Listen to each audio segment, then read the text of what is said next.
Hello and welcome to the first match of the best of three of the grand finals of the Gladius Summer 2025 Invitational.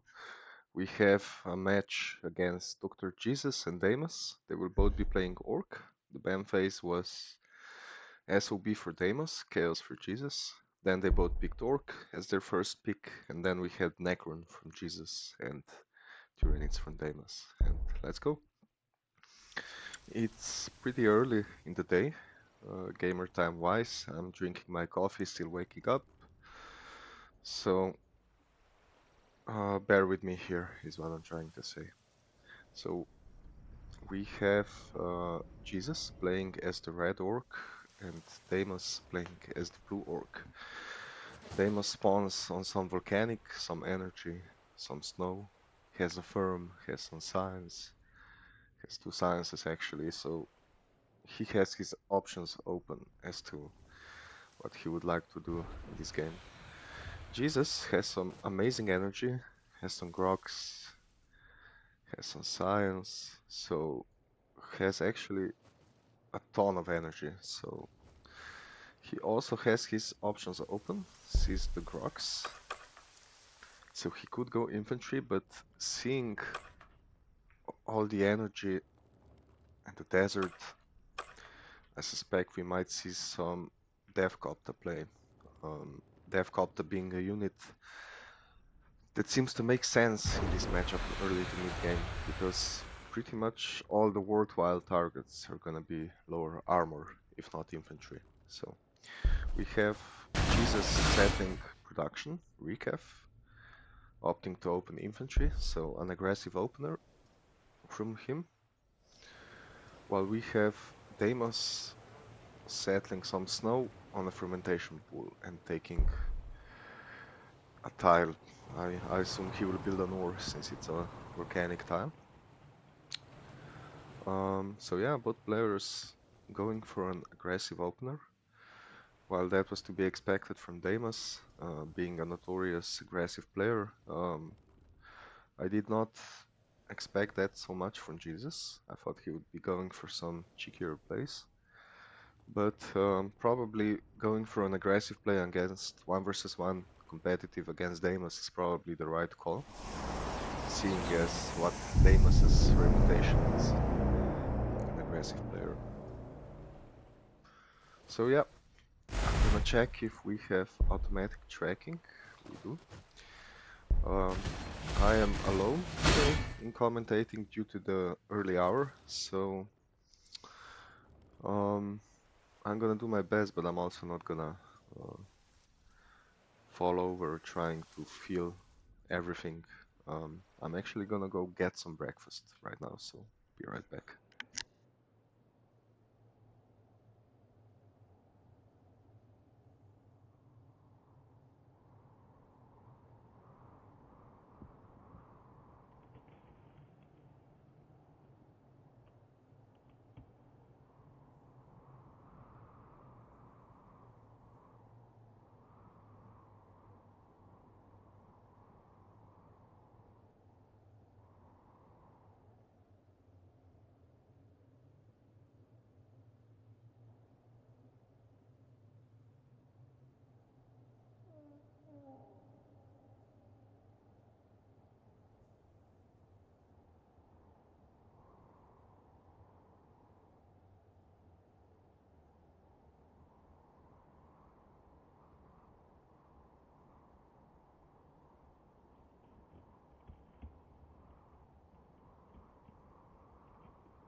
Okay, we're back. So, as is usual for games of Gladius, not that much going on early game from spectator perspective. From player perspective, of course, it's a little bit more interesting thinking about the game plan, clearing wildlife, taking outposts, etc. But not a lot to say right now. Deimos clearing, healing some voice on the fungus, which is something you should always do. Because you actually heal faster skipping turns on fungus than you do skipping turns healing on outposts. So yeah, Deimos currently has some ore, which is always nice to see early game, some energy. Jesus, something similar, a little bit more food, ore, outpost numbers roughly equivalent. So yeah, we're gonna be hearing a lot of the sounds of bullying from the old boys. Hello. Why, hello there. It's Thentox, right? Allegedly. Allegedly. So we have Thentox joining us. Thank God, since I was forgot kinda running out of things to say on turn 10, Ork versus Ork. we're having an Orc mirror matchup. Oh my god, I'm Yeah. I'm gonna die. I'm gonna drop out. I wouldn't There's blame no you, way. although in my opinion Ork versus Ork could get quite spectacular. Can you do me a solid and send me the code so I can witness? In the commentator Discord.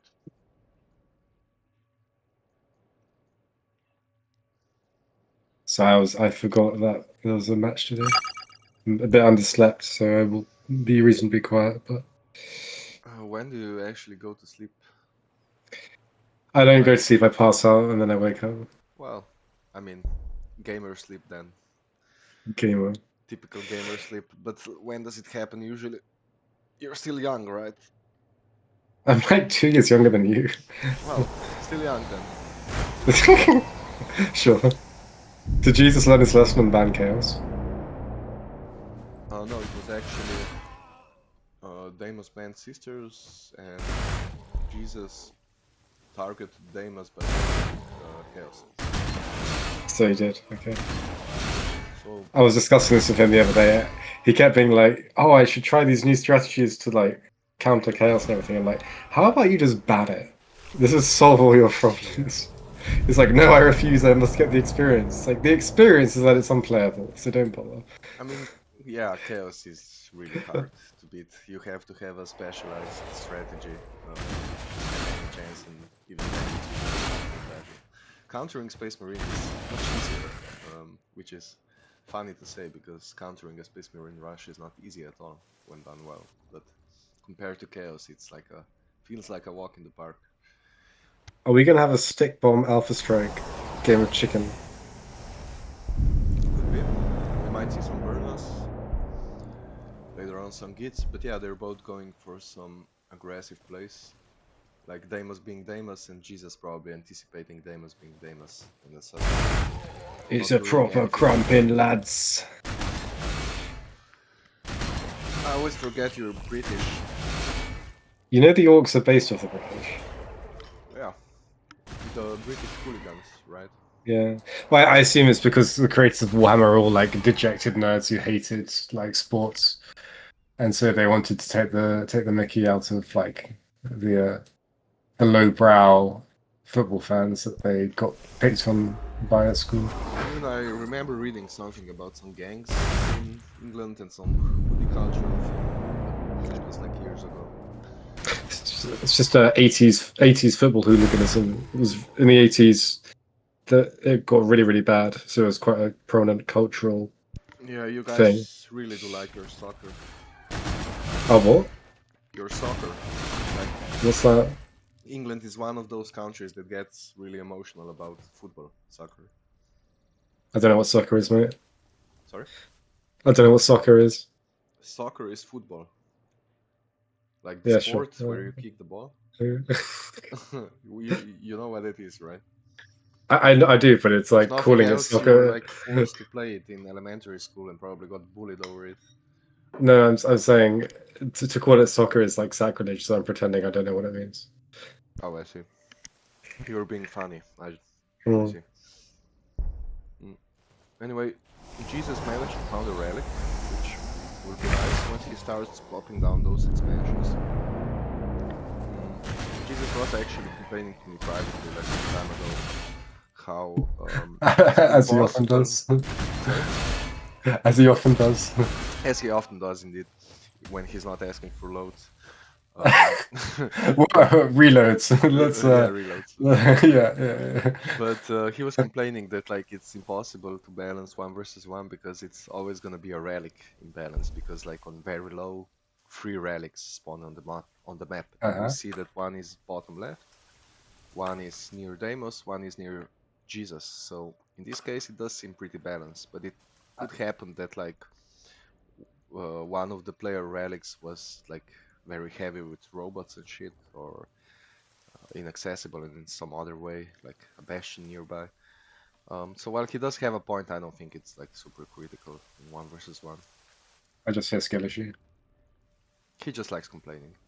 Yeah, he's Dutch, of course. Yeah, was Actually, known to complain. I would know. no, I have no idea. I'm just making an excuse to be racist. Yeah, racism is always cool. Yeah. Very nice. nice thing to do.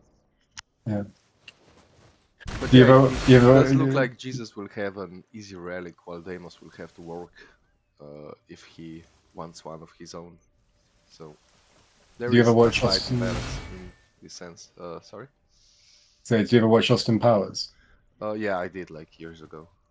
Because there's a line where Austin's father is like, there's only 2 people I can't stand in this world, and that's people who are intolerant of other people's cultures and the fucking Dutch.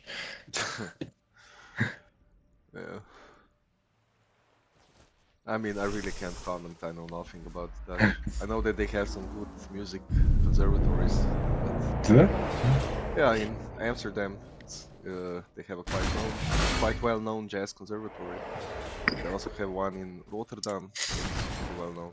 But that's about all I know. I know some people that studied in Netherlands, and they said that the Dutch language is retarded in a very cute way. There's a meme. It comes to mind, but I'll save it. I mean, your call. Yeah, it's fine. I'm already tangenting enough, as I often do. It's fine. What else are we gonna talk about in turn 17? Commentating Gladius. We love the game, but facts are facts. Like early game, from spectator perspective, there's just not that much going on. I was looking up. So a YouTuber has a faction guide for every faction for Gladius, and I was like, oh damn, there's actually people who make faction guides, and it's all PvE, and I was like, yeah. I it's a legitimate way to play. I mean, not everybody's interested in like hyper min max PvP, but it's like it makes my eyeballs itch. Like, it's like you need to have your economy ready by turn 80. I'm like, I mean, it's fine. Do they call it like a PvE guide, or do they just call it a guide? Yeah, it's just a guide. I mean, like, it's totally like if you're playing big, grand strategy, obviously that's probably how you should play. But it's just to a PvP player, it just seems insane. But it's not like inherently wrong or anything. It's people having fun writing guides. It's fine as long as they don't claim that it's like something good for PvP outright. That is true, but I can't excuse a Duskblade on an Ethereal. You can't excuse what? I can't excuse a Duskblade on an Ethereal. I didn't catch that. It's still early for me. I'm drinking my coffee. Come again? I'm saying I can't. I can excuse like PvE like luxury builds, but I can't excuse putting the Lifesteal Blade on the Ethereal. To me, that was too much. I mean, I guess if you get it from the ruins as a free item, Stau, like Ethereal, is basically your only melee unit. So it's the best. It's ironically the best spot to put it. Stau. Yeah. The Grand Bonker. Yeah, the Grand Bonker. Oh, Warboss from Yeah, Jesus. we're seeing a war boss from Jesus. No, the big question is why? And the difference in builds is, let's see, Deimos did 4 Rex and took an extra. No, he did not take an extra tile. It's just the 10% production working for Jesus. That he can squeeze in a hero building as well. But he will get his Mag PCR 1 turn later. Not a big deal, but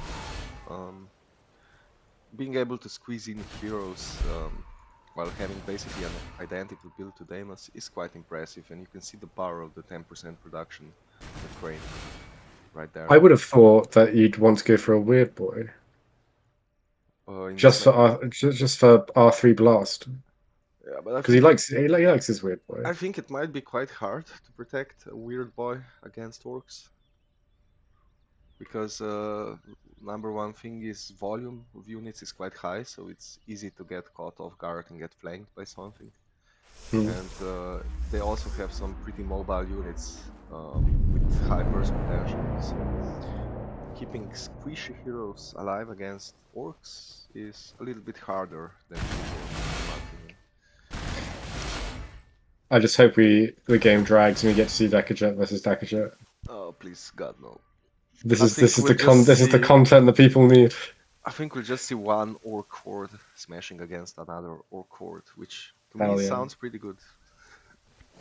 I mean, I was hoping for some mirror rematches this tourney, and I am happy to get some. We saw Necron versus Necron recently in Colosseum versus Jesus, which was fun. And now we're seeing Orc versus Orc, and it's something we really do not see basically at all. People avoid it normally. What would you say is the worst, like most horrible mirror matchup? But like horrible to play. Well, just like a really shit game. Let me think. I imagine Tau Mirror is horrible. Not Town Mirror is actually pretty fun. It's very Why? tactical. Well, like neither of you can. It's just like endless drones. Yeah, it's and endless drones and lots of buff stacking, and you know, it's. I mean, I didn't play it a lot, but it's pretty fun. Drakari Mirror. Tyranid versus Tyrannid could be weird to watch, maybe. Or Jokari Mirror, yeah, Jokari Mirror would be horribly one-sided. Whoever gets the Alpha Strike probably wins. I mean, like a Witch Raider build versus a Rack Hamon build. I wonder which one would win. Well, the witches, obviously. I mean, the Rocket Plasma Grenade should do well even against Feel No Pain stacked Rex, right? Maybe. I don't have that much experience playing Rex, it's just too much of a hassle, and you can just go Witch. I killed a homunculus the other day with 2 fire warriors and a devilfish. Sounds depressing. So yeah, the Warbus is out. Jesus likes to just use him as an influence farmer, from what I saw, because if he shoots a gate from range 2, his rocket launcher actually does very little damage, so you can just keep doing it for a long time, and it actually gives a pretty big amount of influence. Not sure how much it is, but it's certainly has to be more than the upkeep substantially, so for it to be worth it. And Jesus always calculates those things, so I'm pretty sure it has to be worth it in some way. But yeah, never did it, so I wouldn't really know. When he does the first one, I'll calculate how many times it will take to pay for itself. Yeah, I mean the food and ore cost and upkeep is pretty cheap, so there is logic behind it. I can't see how much influence it gives him. Yeah, neither of us are really orc players. I mean, I played some in my time, but I prefer playing other stuff. I played it once, like a couple of weeks ago, I had no idea what I was doing. I didn't even settle my third city because I didn't have enough ore. And I just absolutely rolled through everybody. Just, I wasn't even thinking. It was just right click, Well, don't care, just one. And it was just, I was like, this is a stupid I mean, function. for one, that's the right way to play Gladius, like just right-clicking. That's how you do it. And it also sounds very orky, so I approve. I mean, it was versus Drakari, so it wasn't really a fair comparison. It was just like, I was like, what scares me as Drakari versus Orc? I know, I'll just go mixed. I'll make Orcs with stick bombs, war buggies, and death watchers. There's just nothing they can do. WAAAGHs are kind of sad to actually produce, though, aren't they? They do, I mean, they're decently tanky, but they do very little damage. So we To are which is seeing the. the weird boy from Jesus. So it Oh, doesn't yeah. There you go. look like you were correct there. While Deimos is adding a second barrack. Jesus Oh, opting God. for a foot out of necessity. My ears. The sound of the boy choppers Yeah, from both sides of the map going.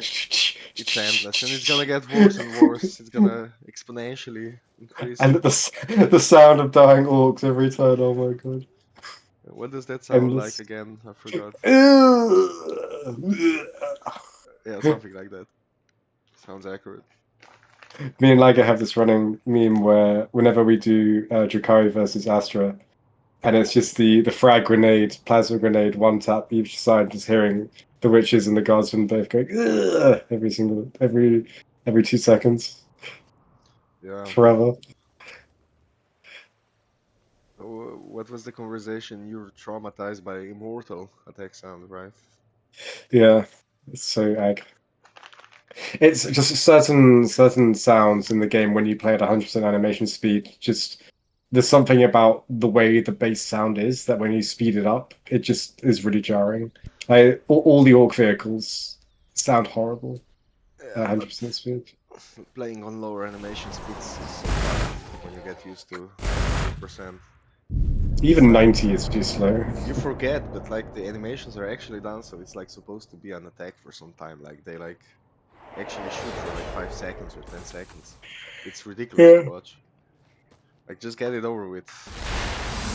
Thing is, all the tower animations look so good on the normal animation speed. Like the tower commander and the hammerhead look and sound amazing. Yeah, Tau looks pretty nice in this game in general. I played some Battle Sector, and I also Oh saw my god, I was literally about to mention this. how they look in Dawn of War 1, and I don't like their look that much there. But I'm It's not old school really tower. big on 40k, so Yeah, I was literally playing some Battle Sex yesterday. Sister's also broken in that game, just to let you know. it's Cannon, Canoness 3 tapping and Lehman Russ. that sounds mm, autistic. I mean, what is she actually equipped with? Blessed Blade, if you equip her properly. I It's mean, just like it's the same way, the same in Gladius. Like it's just infantry stacking endless buffs. the whole fantasy of like wielding melee weapons in like super futuristic engagements is kind of silly, for being honest. I mean, it's cool, don't get me wrong, but you know, it's best not to think about it too much. Tau in Battle Sector look very good, and I think they probably are quite powerful, but they're very bare bones. They don't really have many abilities. Yeah, I mean, Battle Sector is an interesting game. I didn't really play that much, but it's not a bad one, especially if you're It 40k. has a lot of potential. Like it's a really good skeleton. Like the graphics are amazing. The concept's really cool. I just think it's a bit underdeveloped. Maybe just needs Yeah, some that was my time. impression as well. I know that Deimos used to play it a lot, multiplayer as well, tried to get me into it. I was not feeling it at the time, got it at a later date, and I played some campaign, had some fun, but also didn't really get Mm. sucked in or anything. Uh, The AI is just really bad. It's a problem. yeah. And the campaigns are a bit I have to AFK real quick. I'll be right back. okay. Wait, you put the camera on auto screen. Yeah, I did, but I'm not sure if it's working properly. Um, Not sure why. I'll hold on to this turn ends just to check. Okay, it's fine. No, but the issue with the auto camera is that when it's their turns again, it doesn't actually follow. So it's not actually great at covering commentators AFKing, but you know, fuck it, it's the early game anyway. Anyway, you jibber jabber about, I don't know, some British stuff or something. Orky stuff. Orky stuff, yeah. I'll be right back.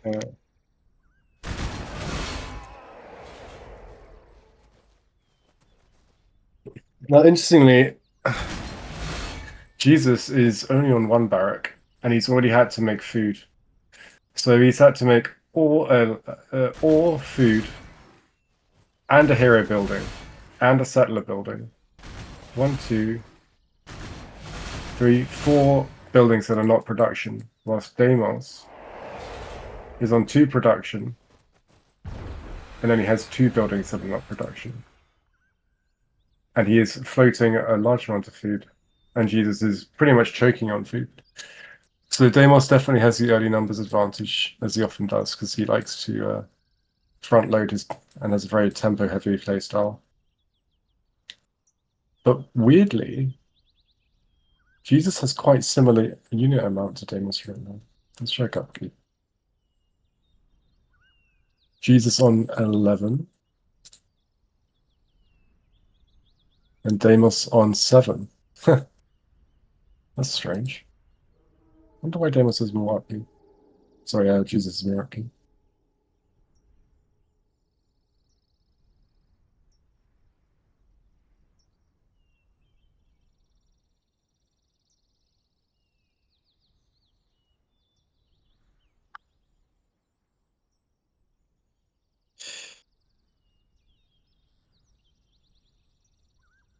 And in 5-6 turns, Deimos will be at 4 production.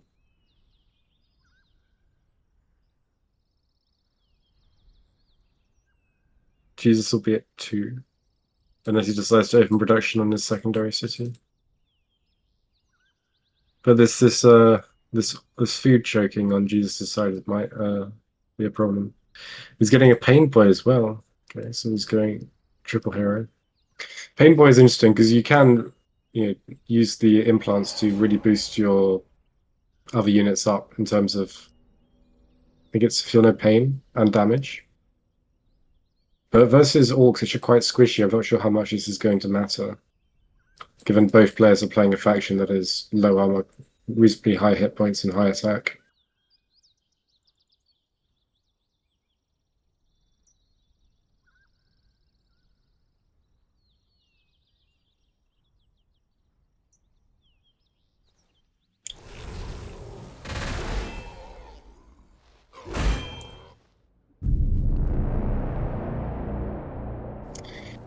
Jesus now gets heavy armor for his boys, or heavy armor for his boys and his war boss. Deimos also has heavy armor.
Excuse me.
Is about to have contact soon.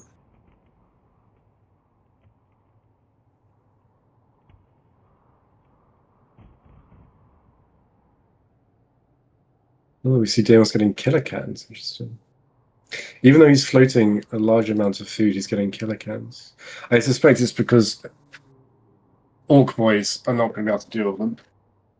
And it will force Jesus to tank busters and make tank busters.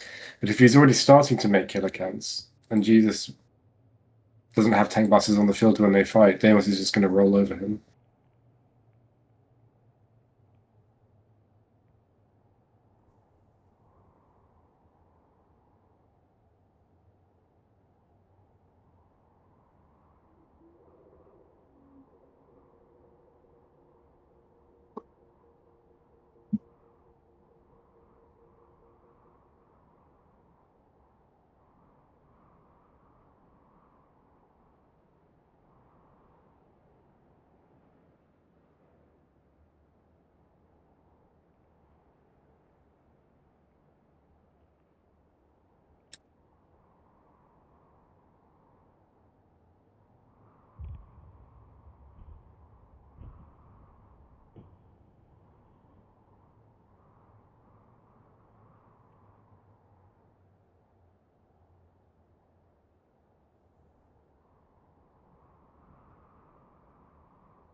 These Umbras and as well, he's going to make contact very difficult.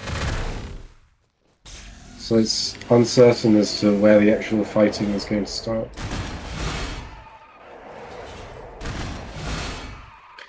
Ideally, Jesus would like to prolong the fighting because he's at a lower Rax counts. And he wants to farm his heroes more. Alright, I'm back. Hello.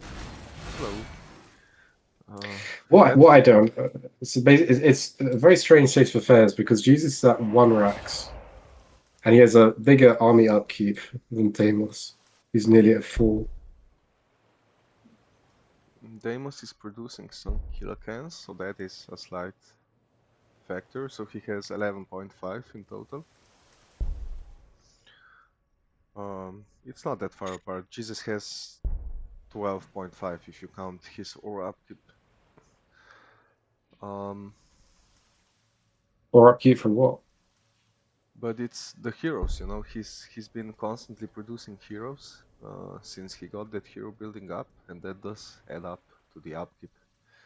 He has a weird boy, he has a war boss, he will soon have a pain boy. But war boss and weird boy alone are... It's actually not that much upkeep, because God, boy a boy has does full energy. 4.7. Boy does 4.7 to a war boss. That's crazy. Well, the war boss is naked. But yeah, war boss is one of the heroes with low survivability. I see that Deimos also got a boy enslaved, so that also contributes to the upkeep. Yeah, I was saying the kilocans would force tank busters from Jesus, and if he has like 3 kilocans on the field before he's even seen them, like that, Jesus basically can't fight for like 10 turns. Yeah, but Jesus could equip his war boss to be the killer can opener. This is true. His influence is not that great, but he could do some items. But yeah, also, you have a point. Deimos has a huge food bank. I mean, Jesus has been struggling with food for a while now. He's had to build food. Well, before his even his second barrow. Deimos settled the fermentation, so his HQ is benefiting. He also settled on Weaver and Rush, so his HQ tile has a lot of food, and that added up. And it's also probably down to outpost distribution to some degree. It is amazing how even like a 20 or 30% bonus on an HQ, which only amounts to like 1.2 over the course of like 25 turns. I mean, you think it's just this 25 extra food, but it always feels like you get like a good 100 just passively over the course until like mid game. He's getting 6 base from the HQ and he's getting 2.4 from the bonus, so it's not huge. But yeah, it does add up. I think it's not just the food bonus, I think it's also the outpost distribution. Jesus has 3 food outposts, while Deimos has 1, 2, 3. Actually, they're even on food outposts. So I guess it is the HQ and the fact that Deimos has and is producing some kilocans, which do cost ore, not food. And yeah, the heroes, not exactly cheap.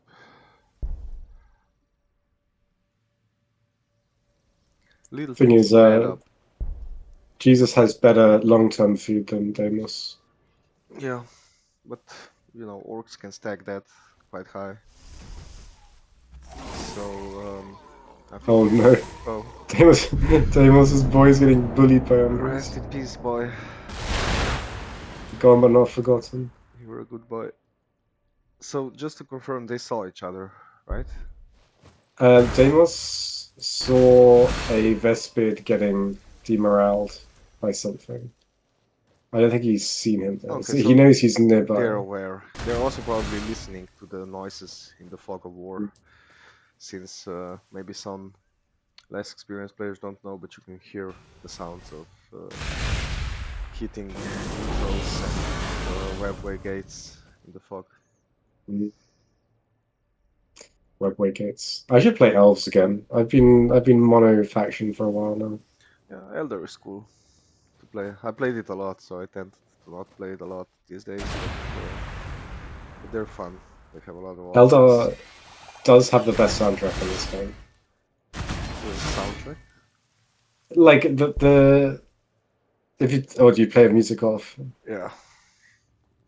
I mean, I turn off music in most games eventually. I've been playing like some Hollow Knight recently, and that game has awesome music, and I didn't turn it off. But in most games, you know, it gets too repetitive. The Eldar one is the one that the choral one where it's like do do do do do. I mean, elves always have the best music in games. Like Night Elves in Walker 3, best music by far.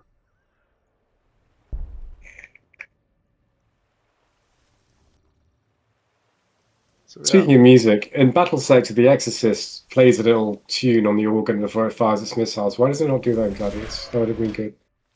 sorry, that was too British for me to understand. R.I.P. boy. No, I was saying in Battle Sector, when the Exorcist fires, it plays a little tune on its organ.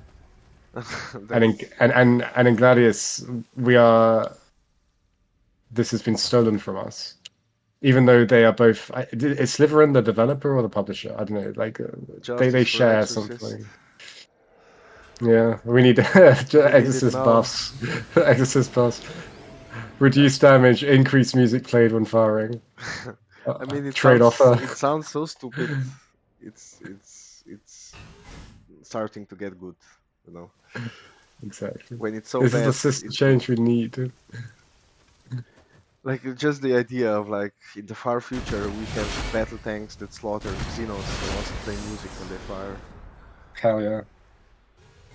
It's like, you know, we're not brutes, we're musical brutes.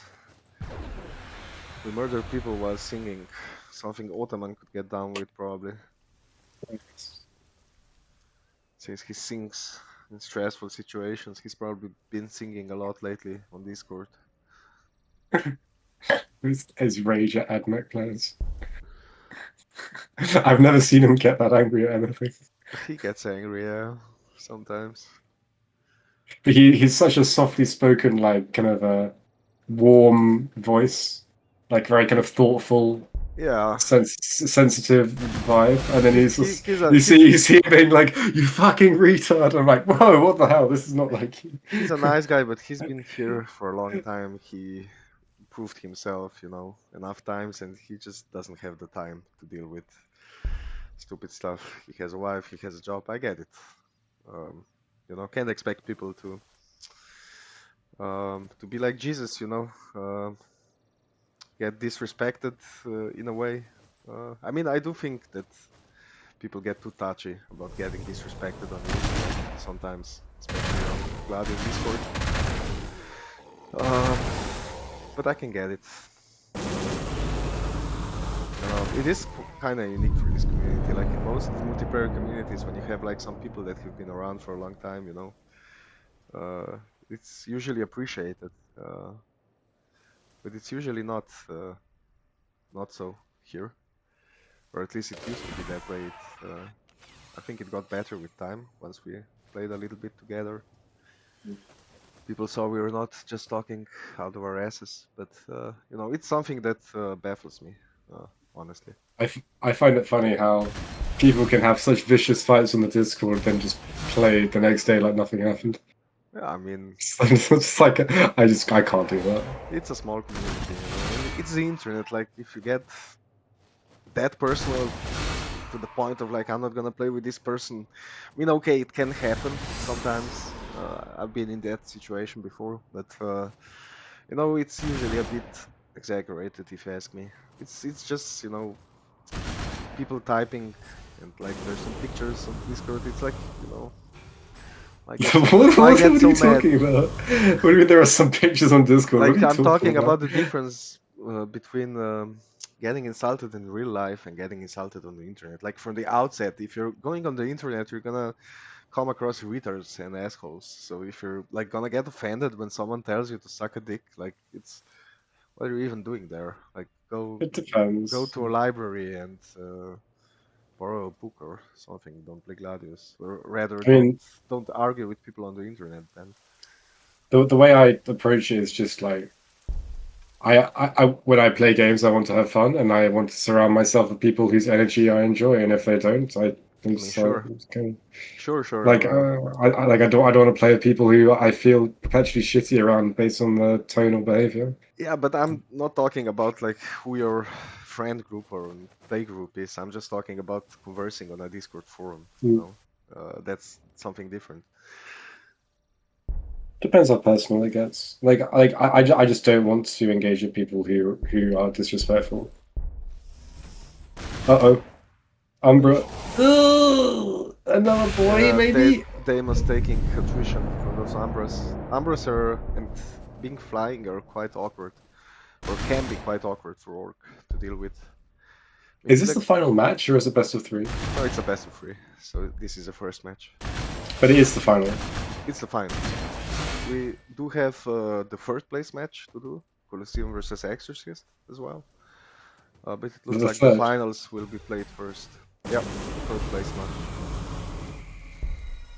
I love how Jesus just like hopped in the middle of the tournament and is like now competing for the first or second place. Yeah, He played two games and it's like, yeah, okay. he just skipped the first round, so it's not that bad. It's just one game. But it was either that or do like technical forfeits, a whole bunch of them, and that would suck a lot. So I think this is better. I think Jesus would have probably won against Tidal. I think that's safe to assume. Really? Yes. Boy, you crazy. This Umbra can fly over, right? And just bonk this boy. It could. It might also try to run away. Deimos is getting tilted. He's like, I'm losing two boys to wildlife. I'm swimming off right now. Yeah, he also sees Jesus. He sees him next to the relic. He sees that he's fighting. I don't know. Seems like an awkward time to see him off, but then again, I just love how both players, like their entire force is surrounded by like the two most dangerous wildlife. It's like we've got a surround on the Ember, we've got a surround on the yeah, but castle. it's orcs, Orcs just don't care. They just wanna bong stuff and get war, Bong stuff, get bitches. Orc bitches. Man, I really shouldn't be commentating today. I'm way too groggy. I've been Same playing then. Hollow Knight till 5 a.m. or something like that. Isn't that like a side scroller? Yeah, it's a 2D Metroidvania, but Did you ever it's. play Risk of Rain 1? I think you'd like that. I heard good things. Haven't played it yet. Risk It, of Rain 2 is also very good, but Risk of Rain 1 is that very old school retro classic. I played some similar Telltale games, if you know those, like Wolf Among Us. Um, I don't know. but but yeah, doesn't matter. I'll check out Risk of Rain eventually. Very fun gameplay loop. A little too fun. I mean, games can be quite addictive. I just remember my friend got it for me. He's like, "Oh, you got to play this game," and I was like, "This is like some shitty side scroller, like old school indie game. Like I don't care." And then I played a little bit. It's like, "Oh, it's pretty cool." And then I got really into it. And then 2 came out, and it's if you look at Risk of Rain 2 on its own, it's like, "Oh, that's a cool game." But if you go from 1 to 2, you see all the stuff you kind of like got accustomed to be rendered in 3D in like dynamic environments. So it was like even more of a thing for me to play.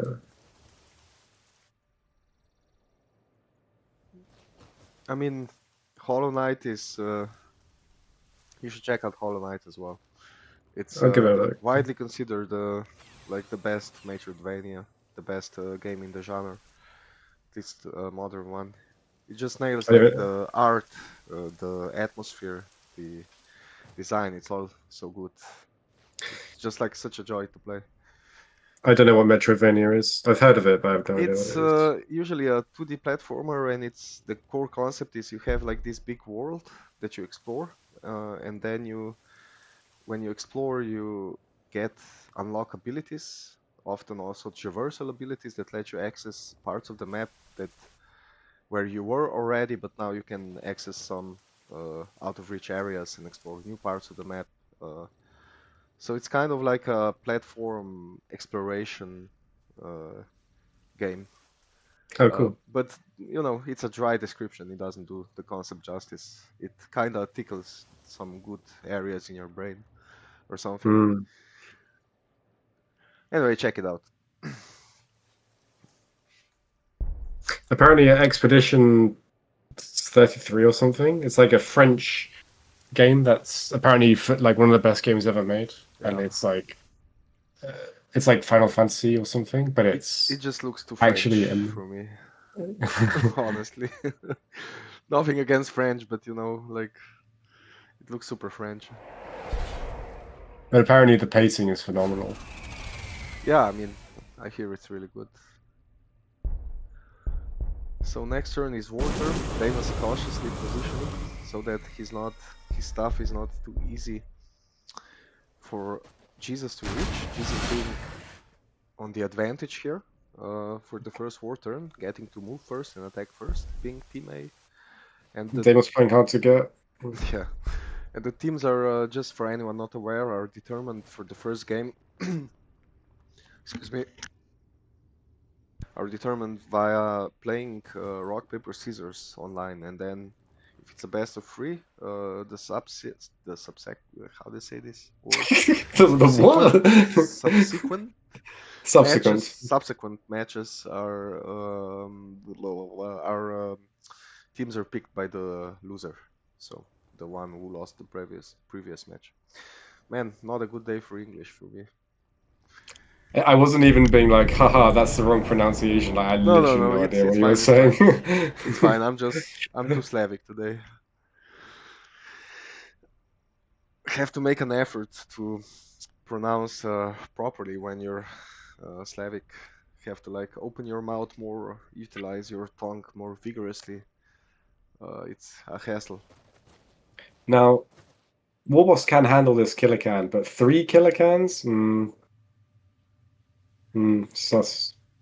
Yeah, I mean he has been producing tank busters, so those will help deal with those, Is that especially like, in I conjunction mean, with the war boss. do you think he's just getting it for R2, or do you think he anticipates cans? Because Jesus likes to Jesus is a big fan of kind of using basic units for R2 finishes and stuff like Yeah, Space Marine and Sisters. Like normally people do it. Most people are like, oh, I got to Dominions. I'll just build Dominions all day. And it's like actually having a few Battle Sisters to finish stuff on R2 is very useful. I mean it's a very simple concept. Like the biggest, most expensive unit is not always the best unit for the situation we're in. It's not something unique to Gladius. So Jesus is very correct on that count. It depends, of course. When tiles are limited, it's best to have big, expensive units. But when you have plenty of tiles available to develop, it's very useful to have units that maybe won't win 1v1 engages, but can block tiles, can finish units, etc. I see it all the time when I'm playing Chikari. It's like, I've been producing witches for 50 turns. You don't need a big unit. You just need a unit that's cheaper. I mean, the game is about tactics, you know. Some people seem to get disappointed when you point out that, yeah, I mean, you can just spam boys and that's okay for a lot of situations, but you know, the game is not about funny builds. It's like the builds are like build ore, build book, build barrack, expand. You know, it's nothing fancy. The game is about the tactics. So there's a lot of tactics to be had when you have a big army. 4 kilocans. Oof. And now Deimos has revealed the can. And Jesus will probably run away now. I mean, Jesus can just hit one with a war boss, finish it off with a tank bust, and then morale gets into yellow, and it becomes much easier if you finish the second one. So I don't think it's such a huge issue if the engage is right. Well, Jesus can kill this kilocan this turn, no? Yeah, he can. With here we go. He could, yes, and he did gear his war boss. He has the full survivability, a concealed weapon system, even a temporary shield, so he does intend to utilize that war boss in combat. And while war boss is one of the squishier combat heroes, it's still this early on not easy to deal with, especially if you use it in cover where you limit the ranged attacks that it's exposed to and also the tiles that the enemy can get to Also, melee you. if he moves his war boss here to bonk it, he'll be like, what if there's another kilocan here for the boy to finish? Because if there is another kilocan, which there isn't, and that boy can't kill confirm the kilocan, that's like a risky play, right? So you may be playing more conservatively and not just diving in. Yeah, I mean, I think they'll both be a little cautious because Orc versus Orc seems like the Alpha Strike is very strong in this matchup, with both Oh, players why is going he? for aggressive builds. And what do you think? Did they read each other that they're both playing aggressive builds when I was AFK? What happened when they met? Nothing really. They were just farming. Okay, But I so wonder why has he put his war boss here? Is it just to bait the killer can forward or take any Overwatch, like act as a tank? I'm not sure. Looks like he's just trying to hold the relic, maybe bait some units to chomp with the war boss. I don't think he wants a full engage. Like from his perspective, he went for a hero, while Deimos could be doing like full retard aggro mode, and this is actually what Deimos is doing. But I mean, when Even is though Deimos his not army doing does this? not look that huge comparatively. And from his perspective, you know, he could be a little bit worried about being outnumbered. Um, but that war boss, that geared war boss, can carry the early game when used well, when positioned well. I mean, Deimos is always doing retard aggro, right? I played him the other day, and he said like he was playing Astra, and he said to me, based on the terrain, like the best I could do is bolter lemons. And he sounded so disappointed that he had to go for tier 7. I mean, we're playing standard. No, I think it was I can't remember. I Uh-huh. think it was Fast I Station. think Deimos is just like a player who really enjoys playing effectively. So on fast speed, he often says when we play fast speed, I ask him, "Are you gonna do a book?" He says, "It's fast speed. Of course, I'm gonna do a book." So I think It's, I don't think he's like a Zerg player per se. I think he just likes playing effectively. And on standard speed, aggro is a little bit more effective. And greeting, in most cases, especially 1v1, it changes a bit, of course, in team games. And on fast speed, it's much more viable to greet, and sometimes even a mistake not to do a book, because the mid tiers and the late tiers will roll around comparatively so fast. So you just get like there's not enough time to punish greed, right? sorry, come again. I was. I'm just saying on fast speed that there's not as much time to punish greed. Like by the time you get to the Also, end of the yes, city, because walking distances are roughly the same. oh, this is looking a bit dicey for the doctor. For the doctor. I mean, he Doctor doesn't really Jesus. have much. So I was thinking like, the pain boy is fine. What are you talking about? Dr. Painboy. Doctor Pain Boy, yeah. I mean, he can't really back out because Deimos will just roll It's through him, right? He dicey, kind of yeah. has to. I mean, He kind of has to kill a Calican. the Warboss can demolish Kilakans, but that's about the only unit that he has that can effectively deal with them. Because tank busters are nice, but you need like 4 of them to kill a full HP Kilakan. So it does look a bit dicey, yeah, I agree. The Kilakans are very threatening in this stage. He could back out a bit and use the Warboss to kind of tank with temporary shield, but the Warboss will just get surrounded. But I don't think he really has a choice. He just has to. It did seem that Deimos was baiting the Warboss in that position a little bit, because he surrounded the Warboss with boys. He wants to avoid giving him Kilakans without making him work for it. I don't think he can really capitalize on Warboss being here, but it does mean that he can now put boys here, move the Kilakans down, or like move the Kilakan here, kill this unit, make it again hard for the Warboss. And often the key to dealing with combat heroes in situations such as this, where it's very tricky to access them and damage them, is to move them out into the open, where there's more tiles available. So, like, theoretically, Deimos could, like, next turn put a Kilakan here, force the Warboss to come here to kill it, and eventually formulate a plan to surround and kill it. Not that I think that this will happen here. I'm just... I mean, Dr. Jesus is probably actually kind of wants to fall for that bait in this situation, simply because his army is smaller and squishy. And with a temporary shield, Warboss being on the front and exercising zone of control, even if he gets a bit surrounded, is kind of the best play, I think. Yeah, it is. And it looks like this will be quite even. I think Dr. Jesus might lose a lot of units, a lot of those boys, but the Warboss will stay alive and kill a can per turn. So in the end, I think if they keep fighting, this will be a quite even exchange, with Deimos having to back off eventually. And there is one negative to this stalemate scenario for Deimos. He would be feeding the heroes a lot of experience that way. While he does not have heroes, so he does not benefit as much from wars of attrition. And that is one good thing about having heroes. They benefit from wars of attrition and make them profitable. Kind of like, how do you call it, weapon lobbies in real life?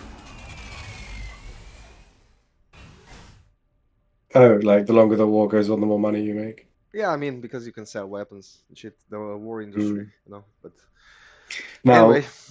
What he wants to do is kill this boy and move this Warboss next to the relic to limit hexes that can access the Warboss.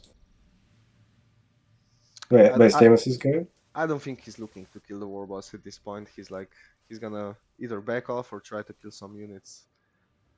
But like, it's, in my opinion, this is not a great situation to be in from Deimos' perspective, because like I said, you cannot really win the fight here, but you and you benefit less from the exchange if it's an even trade, because no heroes. Okay. The other thing to consider is that killer cans are flame weapons, so Deimos is winning it on the neutral demorale. Sure, but he has 3 killer cans, with one more making its way here in 2 turns. Is it enough to outweigh the trades with the Warboss killing one? What? Maybe he's just sacking them. He's just like, neither of us Yeah, can get out of this alive. I may as well just do as much damage as possible and then reconfigure my build. I mean, yeah, that's if you're committing in this situation, that's the best thing to do. Like, just go completely aggressive and try to maybe make the hero player think twice about staying there. Because from Jesus' perspective, he doesn't know exactly what Deimos has. You know, he can make an educated guess, and Jesus is pretty good at that.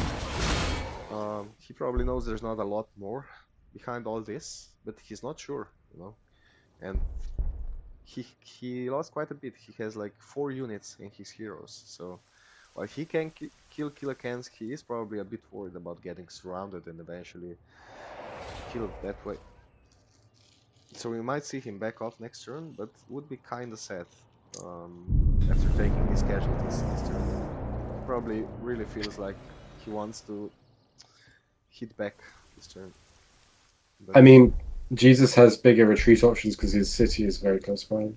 And he can just, here we go, back to it. yeah, and he can just, you know, zone of control with the war boss, and that is probably what he will do. Like, go here, kill this Kilakan, Oh, kill this guy, and just like let these units in the forest try to trudge through and limit what units can fight next turn.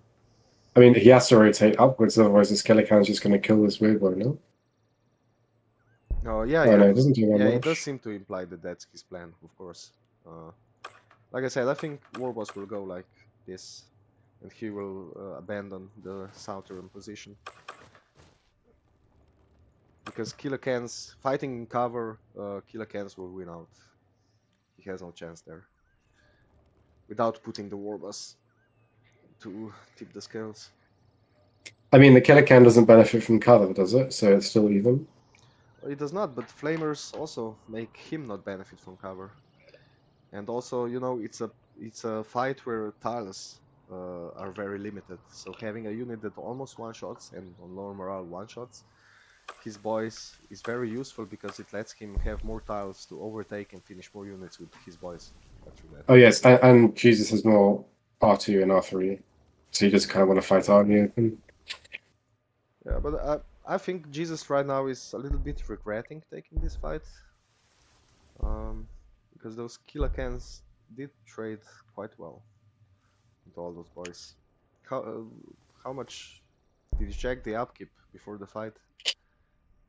Oh no, I think Deimos had slightly more upkeep. Currently, it's Sorry, like slightly. 10 upkeep for Jesus total. A little bit more if you count the energy, while Deimos has 17 or so upkeep.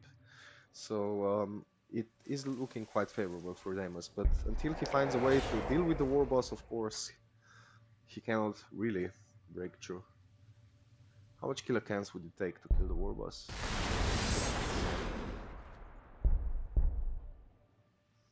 He does probably have... No, he did not activate Temporary Shield. Interesting. Also bought a concealed weapon to buff Frazzle. Interesting choice. You do that on the homunculus as well. It allows the Crucible to actually one-shot stuff.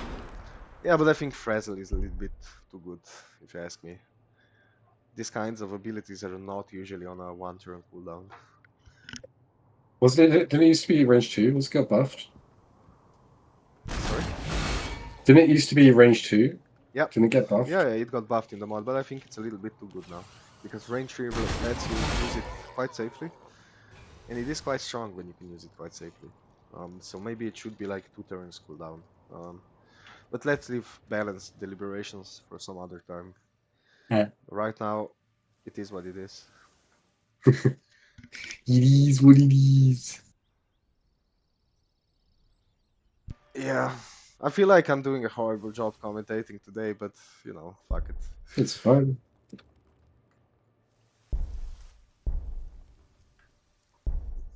Fishing for compliments. You accused me of doing that. Now you're doing that. Yeah, we're all human, you know. Yeah. We all have We're an... all fallen angels from God's grace. That's one way to put it. So Deimos considering his options.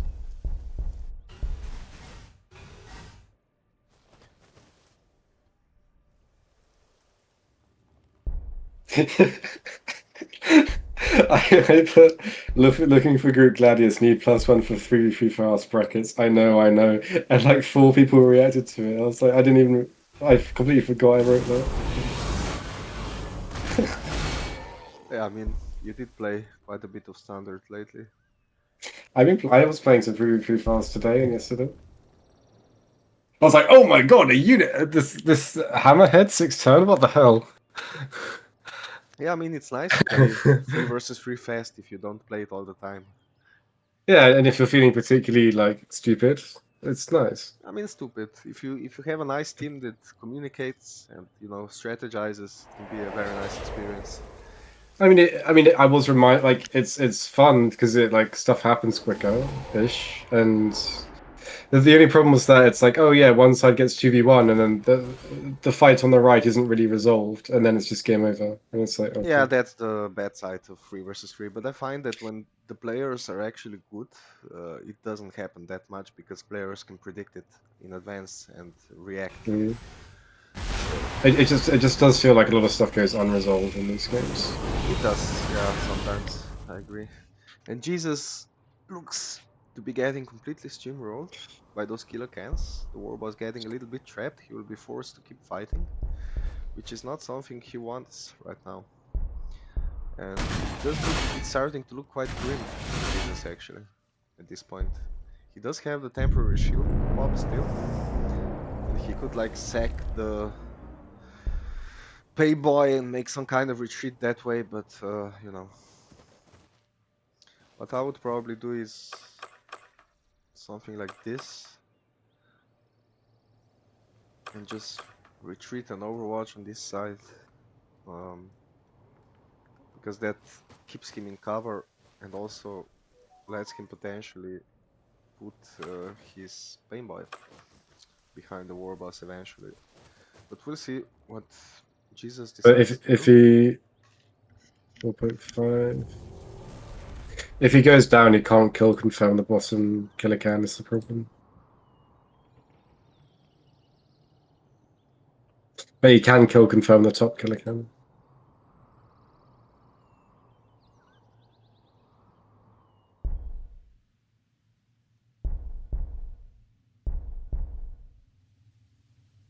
Yeah, he does not have quite enough for the Yeah, lower one. I think he's going to just the best defense to keep your units alive is when the enemy is dead. So Yeah, he kind of has to keep fighting here, and I mean it's not so bad. He blocks these units with his warboss and commits on the top maybe. I mean, he's gonna kill it with a tank buster and then kill the mech. Oh, I would have thought he put the boy in the outpost. Why do you think he's done that? He wants to limit what these units can do. No, but as in, why didn't he put this boy here and kill the mech? That would be a very easy kill for Deimos if he did that, because just one boy here, bam, dead. So the outpost is becomes kind of pointless as a means of keeping your unit alive or making it take more hits to die. I mean, he still dies. Yeah, that's my point. It dies anyway, so might as well take the harder to reach position that makes Deimos commit more if he wants to kill it. Hmm. I believe that's the logic. I know. Whenever I watch players like this play, I'm just like, oh god, my tactical brain is just nowhere near on this level. There are certain like positioning things that Jesus does when I play against him. I'm just like, how are you calculating this in real time? It's crazy. Yeah, I think the main difference in very experienced players and less experienced ones is the tactics, the turn-to-turn tactics. The They just the positioning is the 10% like just the distinguisher. yeah, The positioning top is 10%. very important, obviously. That's so difficult. But I think just the more experienced you are, the more consistent you are, and the better you can predict situations, turns in advance. So I think most of it is that. Because builds are not super complicated in this game. Like what I noticed like a year ago when and started interacting with like your playgroup and some other people, is that you had pretty decent builds even back then, but the tactics were, man, the tactics were so bad. Like the 2 versus 2 tournament before the current one that I played in, and that me and Divine eventually won. Like 90% of the games felt like just stomps. And I'm not saying this like to brag or anything, but I mean, I remember my game versus you back then, and I'm just like, God, I was so shit at the game back then. yeah, I mean, And even and at the time, I thought it was pretty good, and then it's like, oh, I got a slap in the face. It's like every time I level up a bit, I'm reminded that there was so much more to learn. yeah, I'm gonna be honest. Like you uploaded the game on the YouTube, and when I went to watch it, it was pretty entertaining. Like listening to your conversations. If I just make another XP8 to complement my 30 XP8s, I will win. Yeah, but you know, Six barrack build. Let's go. it's fine. You were learning. My point was just that it seems that usually people learn good builds fast because there's just not that much to it. I mean, there's nuances and there's like little tricks that you can do that can make a difference, but the core of it is just, book or barracks. It's nothing fancy. It's the tactics that win games.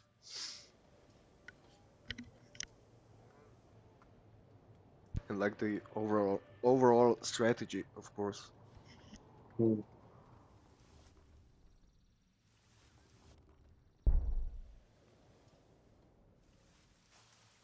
Anyway, yeah, it does look like Jesus will go defensive. With Deimos taking map control, and Deimos was a little bit ahead on production last I checked. Currently he has 4 piles of Deca in his main, 2 more in his expansion, and none in his third expansion, while Jesus has 1 in an expo, another in an expo, and 3 in his main. So 1 less, but he is adding 2 more at the moment. Won't be done for a bit, but if Deimos does not queue... Oh, but Deimos did queue another one. I missed that before. So production currently, even counting the hero building on Deimos' side, but it does look like it will even out eventually, probably. Both players are losing units, which frees up their upkeeps, which lets them add even more barracks. And it's Orks, so we'll probably be seeing a lot of barracks this game. We already are. Turn 43 standard, and we have like almost 7 from Deimos, 5 from Jesus. That's pretty good. All I'm saying is Tau 6 barrack, 1043, pretty standard. Yeah, nothing crazy. Yeah, These orcs, they think they have it all. yeah, but I mean, Tau did open book in most games, and there's no books here. I've been trying the double production open a lot this week. Yeah, if you ask me, it's really good. I've been making notes about what I can and can't get away with it. It's really hard to manage the eco compared to like a book opener, and I think you need like an energy start. You either need to start your main on a desert, or you need like 2 shards or a pipe early on. Otherwise, it's better to just open book because the arsenal will be kind of pointless. But maybe let's not get too specific about this right now. I don't think Okay. it will be too Well, if you interesting actually for reply people. to my DMs, we can discuss it then. I mean, didn't I? No.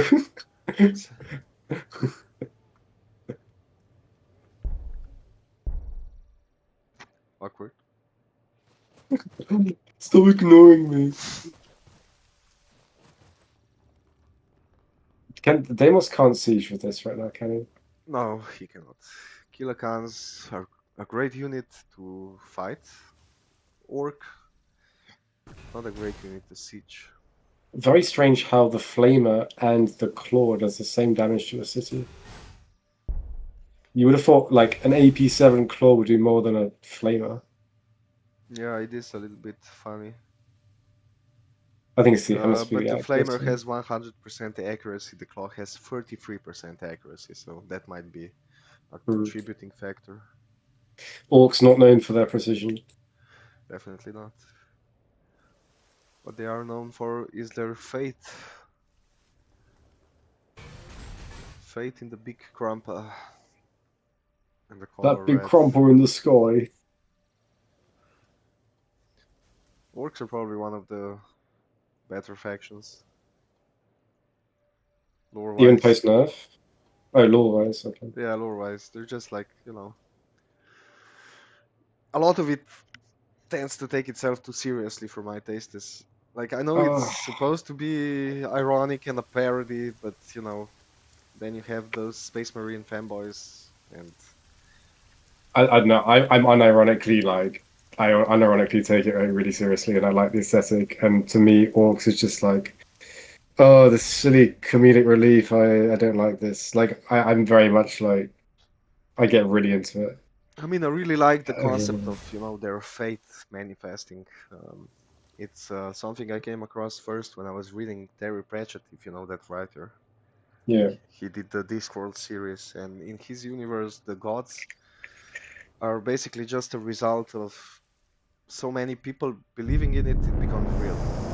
And it's also justified by some kind of magic, morphic field, blah blah blah. But it's a fun concept, if you ask me. Did you read the 40K? It's like a section in the 40K book where like the guardsmen have run out of bullets and then they make finger guns and go bang bang bang bang bang at the orcs and the orcs just die because they think they've been shot. That's ridiculous, but makes sense. I mean, checks out. And then they like group up together and just go, I'm a tank, I'm a tank, I'm a tank, I'm a tank, I'm a tank. Well, for real. Yeah, I'll send you the video list.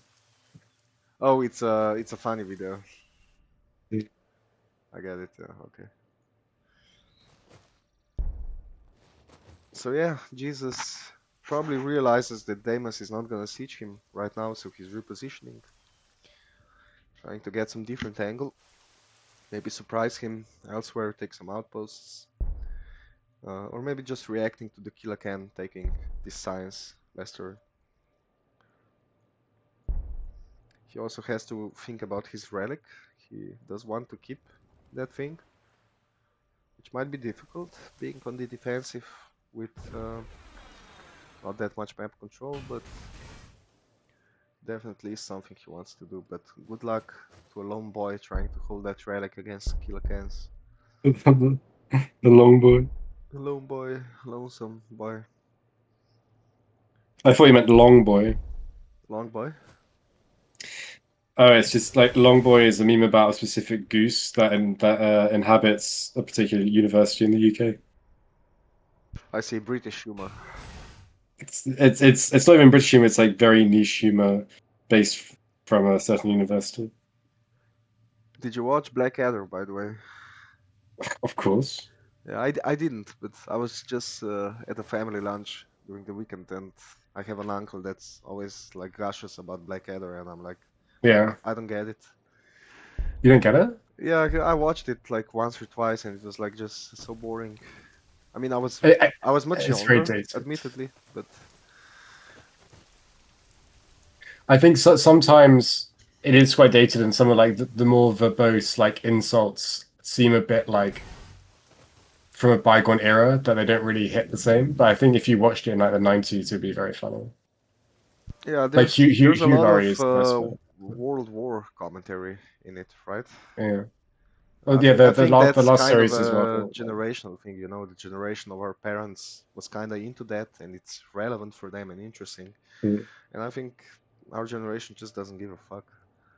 Like at least not in that sense, uh, you know. A lot of it is like it's a very particular cast of actors that are from like a kind of particular kind of like almost Shakespearean like comedy circuit, and they kind of all are in the same stuff together, like Stephen Fry, Hugh Laurie. What is Shakespearean comedy, by A lot of definition? like a lot of kind of popular comedic actors in Britain are kind of like trained in like Shakespearean Oh, I see. So it's drama. just theater style. Yeah. Yeah, okay.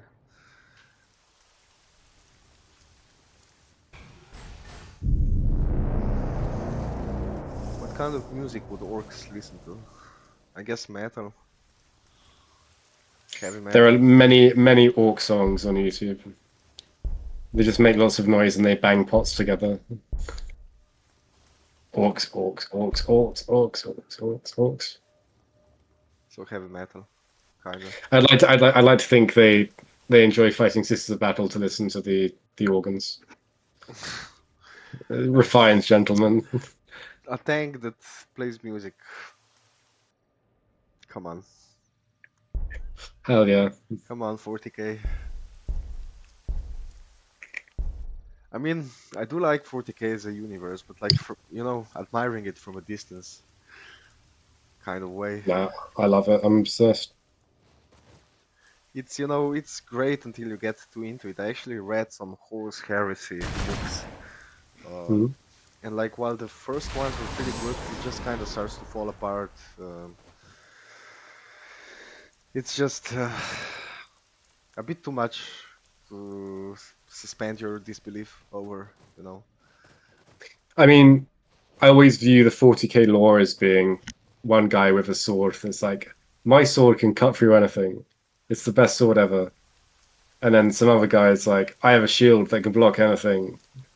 And then they just hit each other forever. That's just 40k lore. Yeah, or in other words, rule of cool. Well, it'll be stuff like you read like the Guardian armor, and it's like this is an ancient wraithbone synthetic weave forged over millennia from like the most powerful civilization to ever exist. Like blah blah. And it's like four armor. Cool. Well done, Eldar. Yeah, Elder are funny. Like, especially in Gladius, it's like, ancient race dying out, low numbers, and then it's like suicide bombers.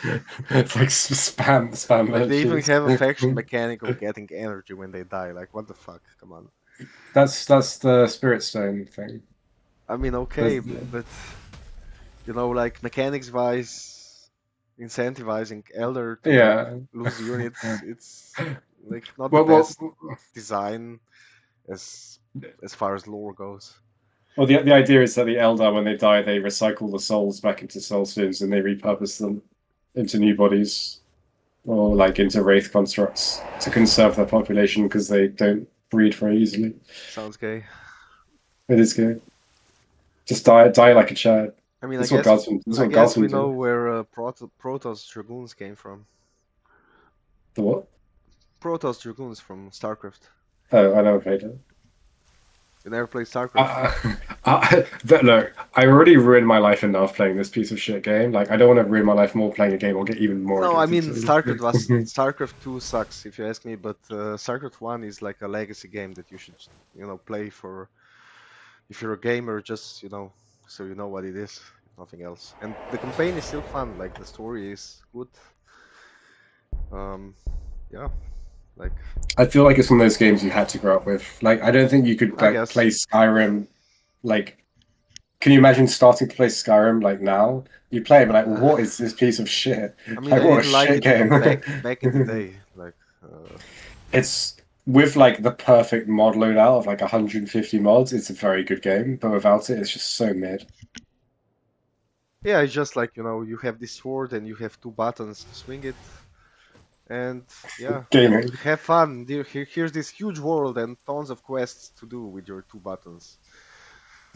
Great gameplay design.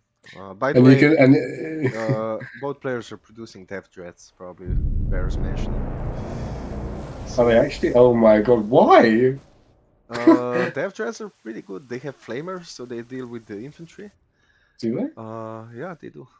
And they have decent anti-armor, so they can also deal with the light vehicles if that happened, but I don't think anyone is expecting to see that.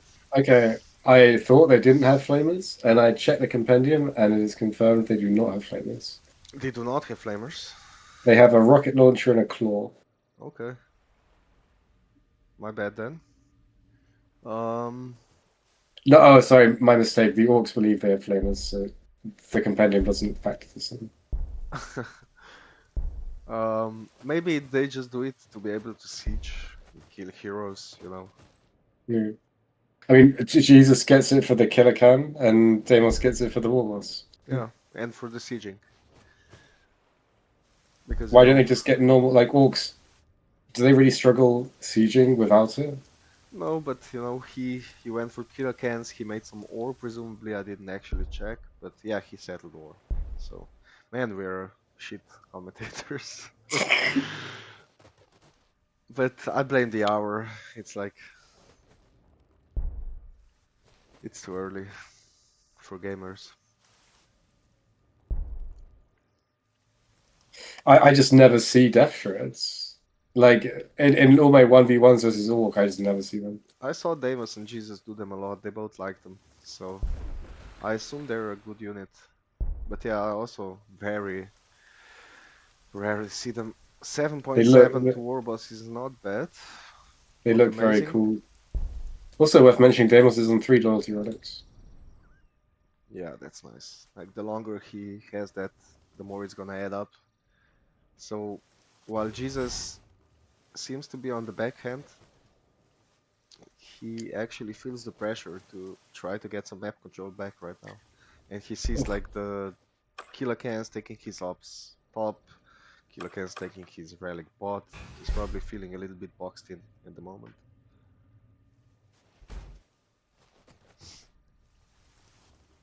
And yeah, we're looking at the game of repositioning and both players trying to gauge where it's gonna happen, trying to position to the best of their ability for it. A lot of the times when engages do happen, when players shuffle around and try to guess, it comes down to how many units they have in position to effectively react in, uh, which decides who actually takes the engagement. So while it is not the most exciting thing to watch, in gameplay terms it's quite an important thing.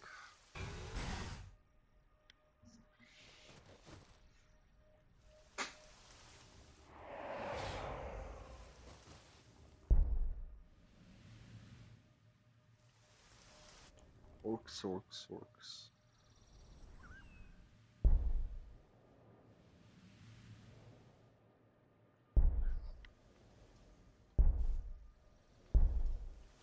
So we'll shortly be having 7 productions for Jesus. And Deimos has been on 7 for some time now.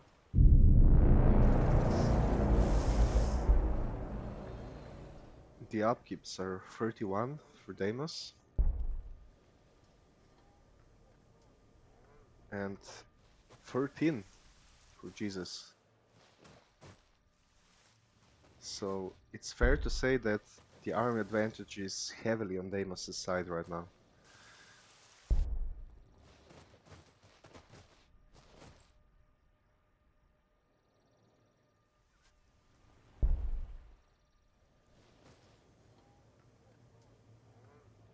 A lot of the power of Jesus' army is tied into the heroes though. So in a theoretical potential engage that happens right now, it would all be down to how well Jesus manages to utilize that war boss. But yeah, looks quite scary. Almost triple the upkeep is not something, it's not a position you want to be in. And it's just simply the Deimos having a little bit of a better economy early on and getting a lead on production, getting those relics as well. It starts to pay off for him big time in terms of numbers. It didn't feel like Deimos had a notably bigger army when they first met. Yeah, he didn't, but he had the quality was better. Of course, Jesus had the heroes, but it's one war boss, you know, and the pain boy doesn't really get any good chance to heal, so he's kind of worthless. The weird boy gets to fire some frazzles, which is useful, but hasn't been very impactful as of yet. So I think it's just the killer cans paying off more than the heroes in this situation.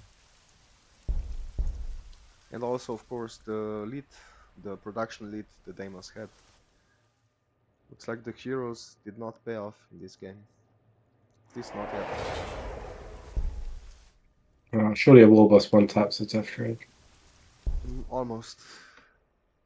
24 damage. Almost, it's like 2/3. What do you mean almost? Yeah, I mean, a Bastine it's that. Good enough. And they do have quite low morale at 8.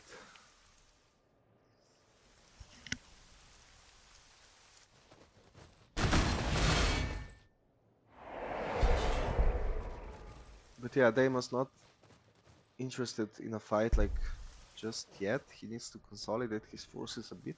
He used some pockets of Orks to take control of the top and the bottom.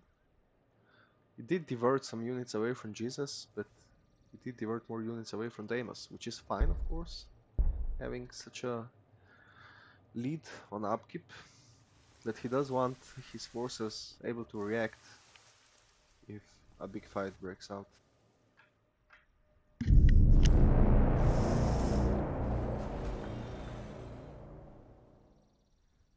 Stop slacking, Thentox. I'm dropping it. Entertain our viewers. I'm just. There's a newbie in the Discord who wants to do 1v1. I'm just reminded how a lot of this isn't meant to slight him, but a lot of newbies are like, "Oh yeah, I'm pretty decent. I played with some friends. Like I want to play PvP. Like I'm pretty good, or like I'm ready," and they just have no idea what they're in for. I'm praying for this poor soul. I mean, I guess it's normal. But in I mean, Gladius, it's normal. Yeah, it's normal, but like from the other side, I don't think brutal, yeah. you can even. I don't think you can conceive of what it's like and how hard you're going to get destroyed. Yeah. But you got to respect the attitude, assuming it's not cocky. I mean, you just have to not overthink it when you start playing this game. You just have to accept that you're gonna get your ass beaten and learn that way, but that's not really so weird for a multiplayer game, is it? So what did you say? That you just have to accept that you're gonna learn by getting your ass handed to you. Oh yes. And I think that's quite normal for strategy games, multiplayer. But I mean, I'm 4,000 hours deep, and I still regularly get my ass handed to me. yeah, but you know, you play against good players, right? Right. I mean, I don't know. I don't actually know who you've been I know. 1v1 lately. When Dr. Jesus came back, it was a pretty even win ratio between us, and then just as he shook off the Ross, it was like I can't beat him anymore. Yeah, I mean, It's just like it's like the tactics. I'm just like I don't understand how to beat this. It's ridiculous. he has spreadsheets. Don't feel bad. He What do uses you mean spreadsheets. spreadsheets? He has, like, back in the day, he used to have spreadsheets for Necron economy, like how much energy he would need to get from outposts by until turn X, so that he can avoid building on the energy, and he had a spreadsheet for that. Autism is a power to many abilities some consider to be unnatural. I mean, he just has a good head on his shoulders, you know. He's a smart guy, and he also has a lot of experience. So, like, of course, like getting to a level where you can consistently beat him is not gonna be easy, even if you've been playing for a long time. Mm. But it does, There like, there are just some things that like just certain like unit placements, and I'm just like, God, like my unit placement is like it's not bad, like it's better than most players, but there are just certain things where when I face it, I'm just like, oh wow, like he moved this one unit like one tile down because he anticipated that this unit can't reach that one when you cross-reference it against another one's potential path. I'm just like, there's no way you think about this in 3 minutes. Like it's ridiculous. it's experience, and it's, you know, he knows what to devote his brain power to, what, you know, instead of thinking about useless stuff like how do I kill that fire warrior. I mean, you don't need to think very hard about how to kill a fire warrior. Yeah, but you know, maybe a bad example, but in Dawn of War, they are so oppressive. They are broken. And in Gladius, it just like dies. But like the us veterans do often like talk about that we're kind of surprised often that more people are not playing on a higher level, like you know, able to beat us in 1v1 consistently and stuff like that. Because from our perspective, we're not doing anything special. We're just min-maxing, you know. Oh, that it's just because you're used to it. Like it seems easy once you're there. Like there are things I think are just obvious now that when I was even like 2,000 hours in, I was just like struggling to get my head around. And then when it clicks, it's just like, oh yeah, of course. But before then, it's like, I think wait, what is this flank? What yeah, is going that on? was kind of weird. Maybe when, it's did, when, did, when did this? When did they get here? I don't did remember he even know this. that there's a city there actually? Yeah, he must have, right? Deimos Weird Boy teleport. Uh, but I think it's also down to general gaming experience. Like if you played a lot of competitive strategy games, you come to grips what to min max faster, right? So I mean, maybe it's going back to also Dawn. down to that. Like I'm a bit older. I've been gaming for a long time. You know, Jesus is also a little bit older. I think I'm not sure actually. But yeah, you know, all nerds, big time nerds. What were you about to say?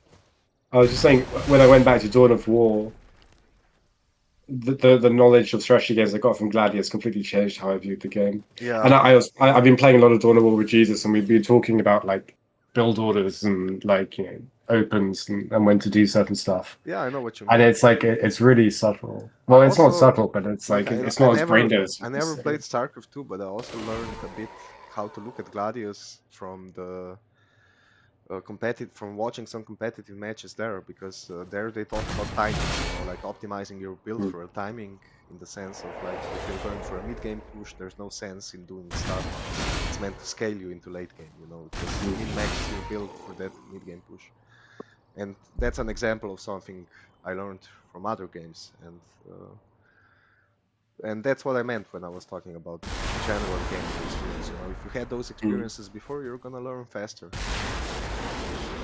Like it took me a while to even learn the concept of a time push. It's like, yeah, but why if I all in on this, then I won't have anything for late game. And it's like, yeah, that's the point. Because it's like, oh yeah, everything you do that will scale you is something that could be Yeah, done to actually make the mid game winnable. like Because the otherwise you're not winning at mid game and you're not winning late if you're doing half and half. yeah, exactly. Because like the lower and the mid skill players, the intermediates often don't consciously think about it, you know, they just if you ask them, they would just say that they kind of expected the game to just last forever, you know, but Mm. it's not that, they just didn't really think about it, you know. But when you think about it, it's really logical, you know, it doesn't take a genius to realize, okay, I'm doing a mid-game push, I should optimize through it, you know. Mm. Um, so yeah, so that's why it's sometimes a little bit surprising how more people haven't figured stuff out. But I guess it's a small community, it's a niche community, you know. I Mm. think in if it was larger, we would also have more uh, very high skilled players, and then we would also have more people learning from those players, who would raise the general level and etc. You can probably see where I'm going with this. Yes, off a cliff. No, I just wish, I honestly like, sincerely wish more people were better. So, because you know those are the best games when you Oof. play against good players, and it's you know, This war boss is holding the line. yeah, that Warboss is keeping Jesus in the game. Uh-oh, not for long though. Nah, he's fine for now, and he has a plane boy in the backlines he can utilize a little bit far, but with here we go, should be able to reach a position. I think the Warboss will be fine This for war boss now. is in pain.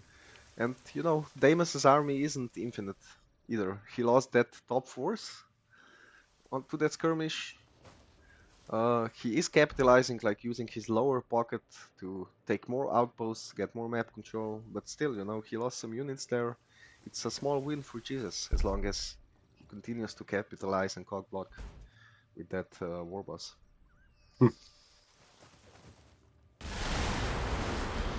So Basically, he wants Deimos to get a little bit more confidence, understand that it makes some mistakes. That's his ticket back into the game. What? That is how you beat Deimos, though. You encourage him to overdo his playstyle. Yeah, and you demorale him. His morale is really bad. He has like 5 morale or something. Yeah, it's like Fire Warrior level. Yeah, 5 might be a bit too much. Basically, he's a Termagant when it comes to morale. Yeah. Still holding on to my turn 11 victory against him. I mean, Just outplayed. I just outplayed him. I'm just too skilled. Jesus is not that different, honestly. It's 2 Termagants fighting. Yeah, I mean, he does get quite doomer, even on Dawn of War. Yeah, versus Colosseum, he just conceded like turn 10 or something because he didn't like his start. And he got tunnel vision and like tried to go past some robots for a juicy tomb or some shit. And then he just got demoralized and GG'd out. And then, of course, he won the other 2 games, quite handily. But yeah, it can be weird sometimes. Like you have these 2 really good, one of the best Gladius players, and then they like GG on turn 10. Okay, Warboss is getting the fuck out of there. He's happy with the trades that he got. Probably thinking like more of those, and I might get back in. What is Jesus' game plan though? Like he's getting outproduced. Like okay, he's on 7 now, but so matching Deimos, I believe. Yeah, matching Deimos. Uh, Neither of them is building any pop, so I guess it's gonna be like Dev Dread versus I don't know. That's what I'm wondering. I guess he's going for Dev Dreads as well, but unlike Deimos, he does not have an Ore, so I guess it's gonna be Dev Dreads against Tank Busters. I just love how Deimos is on -0 loyalty. Yeah, And plus plus loyalty is 0.2, yeah, pretty sick. Tau Magic could of only dream of Relics. this level of utopia. I mean, if he was Lagger, he would have plopped down a 4th city already, right? Yeah. I I'm mean, it's not even necessary, really, is it? I'm kind of sad that Lagger didn't want to play in the tourney. He said that he's not really interested in competitive play. Why? Tourneys. Why? I don't get it. He's just not a competitive person in that sense, I guess. he's just like he's not competitive. He's just better than everybody. I mean, yeah, he's better than most. I learned a lot from him. Just like he was just like when he was spectating games that I was playing with on voice chat, he was just pointing out stuff that I didn't even realize I was doing. He I was has like, oh yeah. he has a very good mind for strategy games, I think. He just doesn't like being in public, I think. I think he's just like a nice guy and doesn't like the feeling of. Or I don't Being know actually. I watched. don't know actually. I don't know where I'm going with this. But Oh, I we're do think getting he's a mega nice knobs. guy and that it has something to do with it. Well, what did you say? I say we're seeing mega knobs. Yeah. I mean, on Free City, they're both at plus 30 science roughly. Um, so you're gonna get to tier 6. Knobs are tier 6, right? I think so, and they are so strong for tier 6.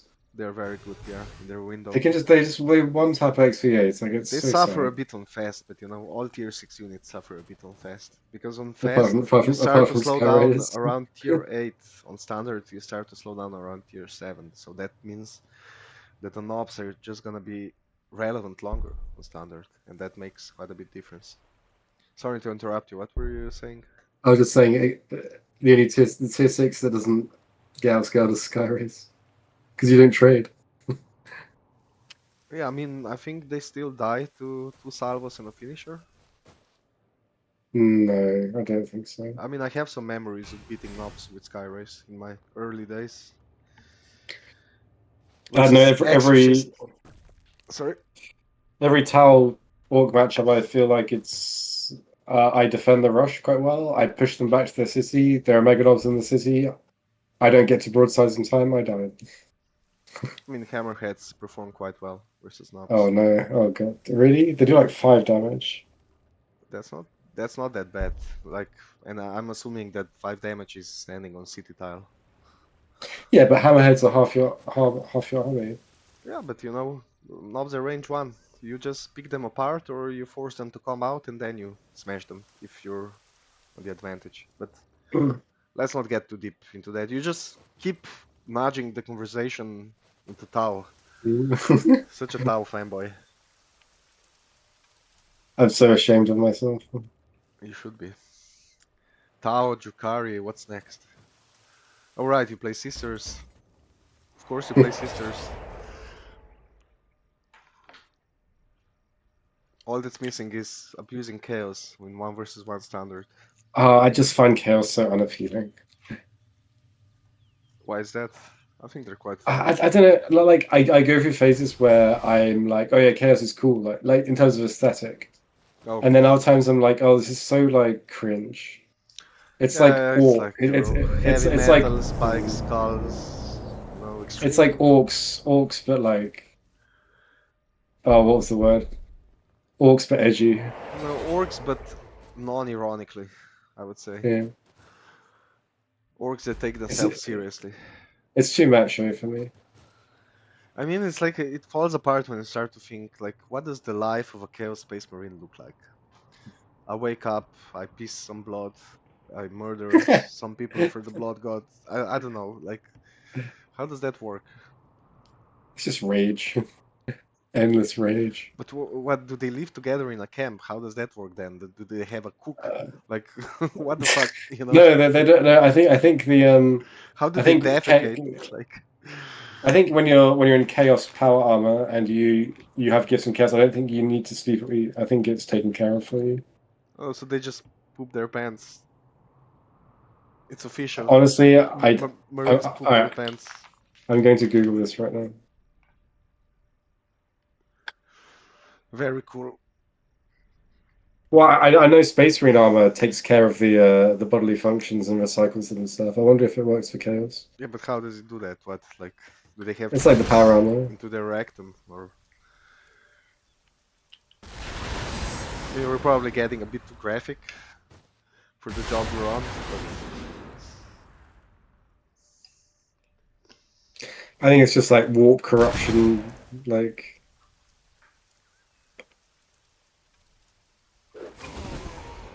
they feed on suffering. There is an entire subsection on the wiki of hygiene of Space Marines. Oh god. I mean, non-existent should probably cover it. Jesus taking some boy kills. Let's see if I he mean, if you're a gets Space Wolf. punished for it. Every time I go to kill an Orc boy, I regret it. I just feel like it's never worth it. It's always worth it. It's not infinite, you know. It may seem infinite, but eventually the Orc runs out of them and feels it. So it's never bad to kill boys. So like you said again, Like just yesterday we played against Jesus, who was doing cultist spam and hellbrutes, and yeah. we just kept killing cultists for like 4 turns or something. Then they ran out and Jesus became unable to actually utilize his hellbrute properly. Yeah, so I think killing Chaff is good, as long as you don't take bad traits in exchange.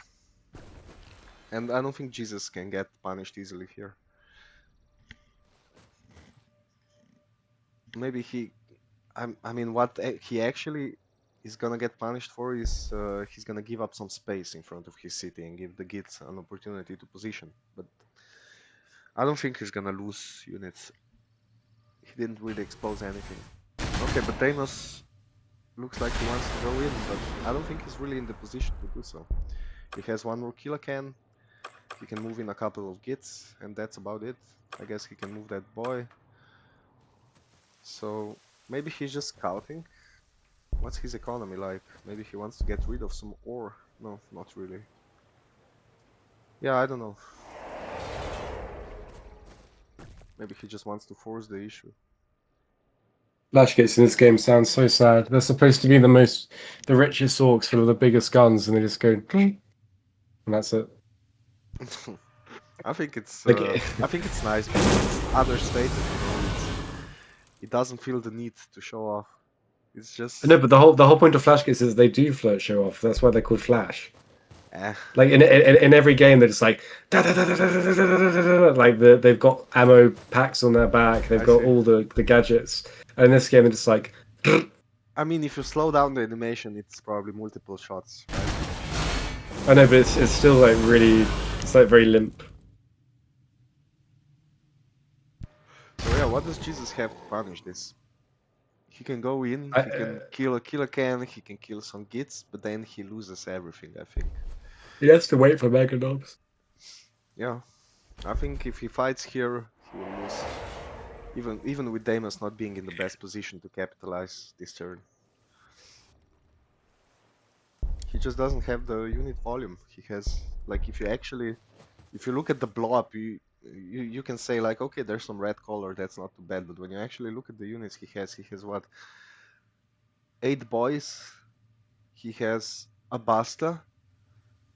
He has a mech. He has 2 mechs. He has some heroes. That's it, and that's the army that he wants to utilize to take down an army of Death Dreads, Flash Gits. It's just not gonna happen. He has to defend. Also, he has a lot of good units that he would really need to fight top right now, committed bot. So I don't think we'll see him So fight. why do you think Deimos is such a bigger army? It's just terrain and skipping hero No, it's build? just he like right now they're on equal production, but Deimos had those productions up much earlier. But is it like the hero building only takes like 4 turns or so? Does it really No, create such massive Jesus just went for a disparity? different build order. Deimos prioritized his barracks more, so he had them up earlier, and that's basically what you're seeing. Because I often hear how Also he much. took better traits, you know, kill cans into boys, um, in the earlier fights. So that's also a factor. Because it's obviously it's well known that going hero makes your army smaller, but it seems a lot smaller than what you'd expect from just spending 4 turns making a hero building. I mean, it's some crane production, but it's also some resources, and that has like you know some some differences Downstream. for your eco, and then how you plan your build based on that. Like Jesus had a food deficit early on that he probably wouldn't have if he didn't go for weird boss into what weird boy? Sorry, war boss into weird boy. Weird loss. Anyway, I think in this case it's just a lot of small things culminating into this difference. Also, Deimos went for the ore economy and the walkers, which come earlier and have their power spike earlier, while Jesus went for food and is making mega nobs now. So that's also one thing that contributed. Now, how do Meganobs trade into Death Treads? I'm not sure, but we can check. Death Treads win just, I mean, and they cost the same. it's kinda even. A little bit more than half to mega nobs, and they do a little bit less than half.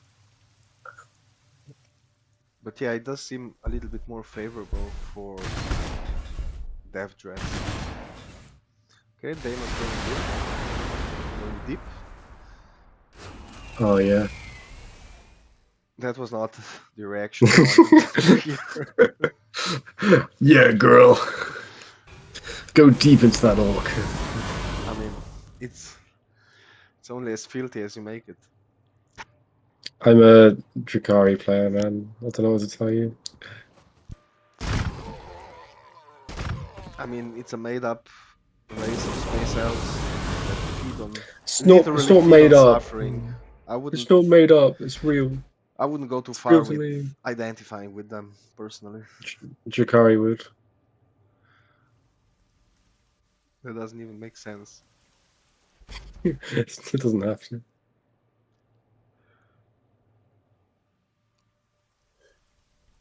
So yeah, Deimos will be forcing the issue, which is good for him, because while knobs are slightly seem slightly unfavorable into Dev Dreads. It's still a power spike for Jesus, so his best chance, like us with perfect information, know that his best chance is I don't know, probably man. right now. I just see like 2 killer cans, like 4 death dreads against boys. Yeah, it looks sad a little bit. I think Jesus, like not really greeted too long, but stayed on boys too long. He We needed finally think. something else. I was about to say, we really didn't see many stick bombs. I think it's just because they kept fighting in cover, We presumably also, because they knew that the other person would use them.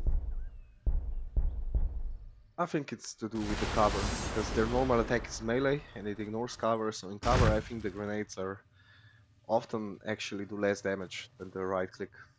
Yes. It looks bad for Jesus. Like I was saying, I'm not sure why he didn't spam more busters. Like okay, he needed more units obviously, but if those boys were busters with some bombs for those killer cans, I mean, I guess they would have issues into his boys or No, gits, but busters also have stick bombs because reasons. yeah. I mean, busters are horrible into gits. I guess that might be the reason.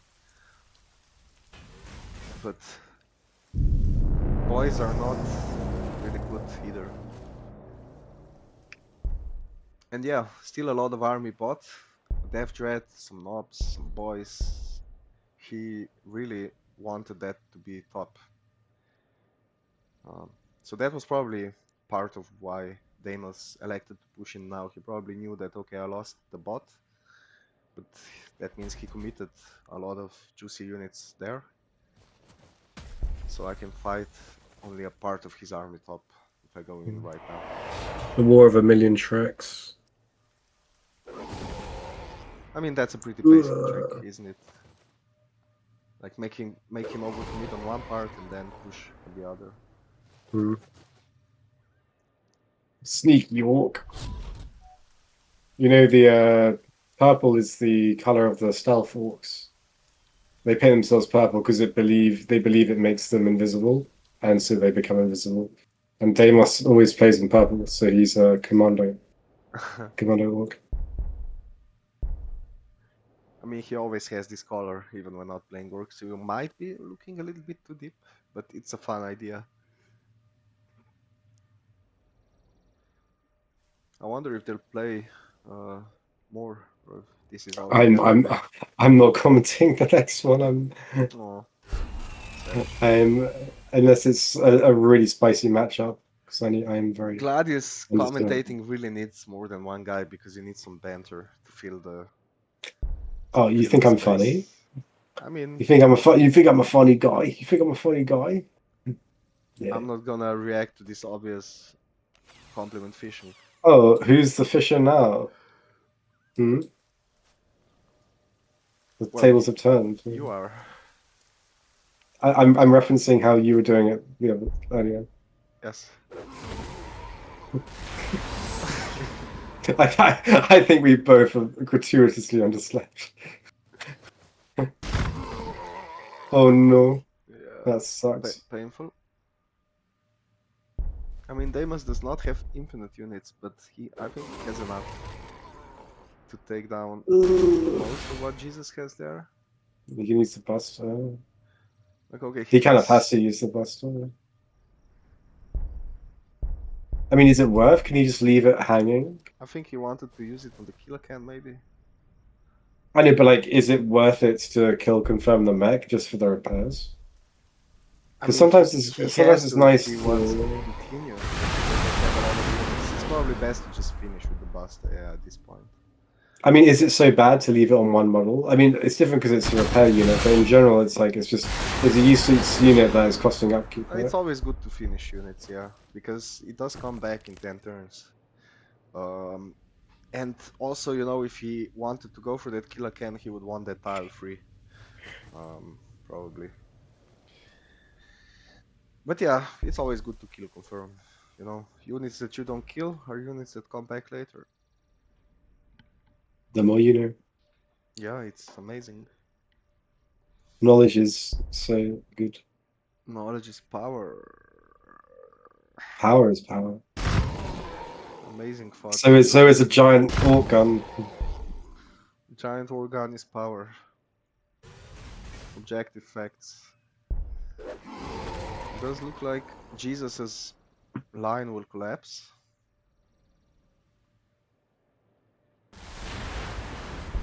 Right now we're looking at roughly 20 upkeep for Jesus. Whatever happens, the And orcs still roughly win. 35 for Deimos. So it's rough. Just camping that city with boys is not gonna save him here.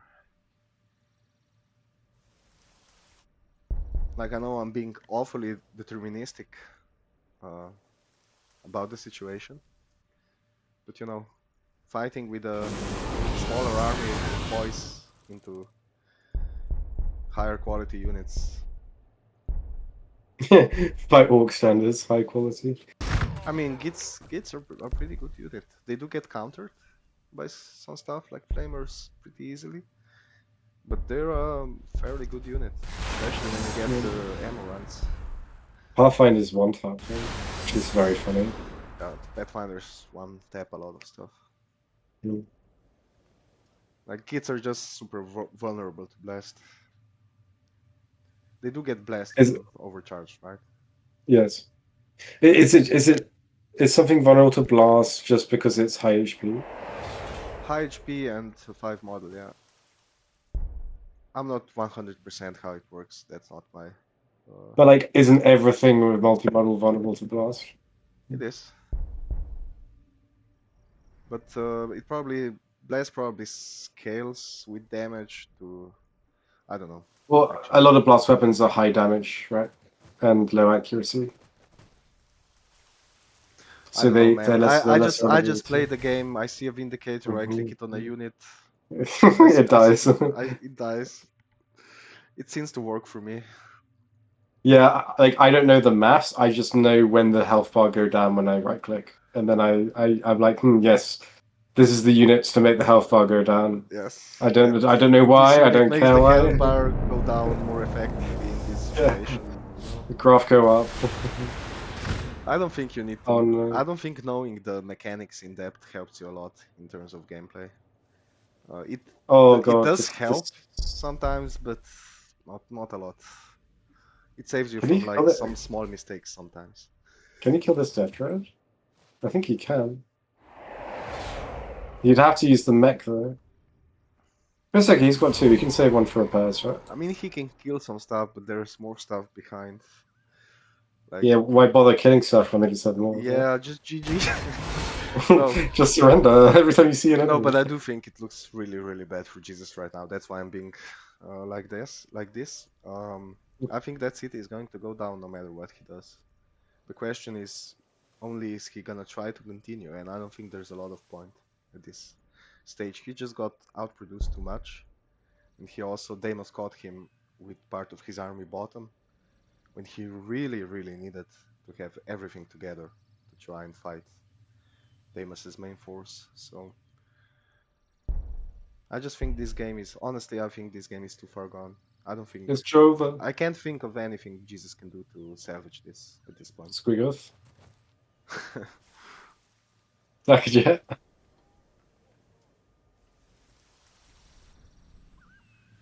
Yeah, Killer Can's strong. Apparently Death Dread's strong as well. They do be killing them cans. And mobs. Hey, yo? More knobs. Yeah, he's killing that Death Dread. 2 dead Death Dreads, I think. Has the full very I don't think he needs to. I think he sees City and Mega Knobs now for this. Yeah. Yeah, should be enough. Some boys to finish if needed. Also can get some gits. But still, in exchange, he loses boys, knobs. Does he lose a knob? Yeah, he definitely loses that knob. There's no way he doesn't lose that knob. Absolutely no way. Mechs have no business doing the damage they do. Yeah, mechs. Shkabam! 2 Death Dreads down. That's nice for Jesus. That must feel good. Feels good, man.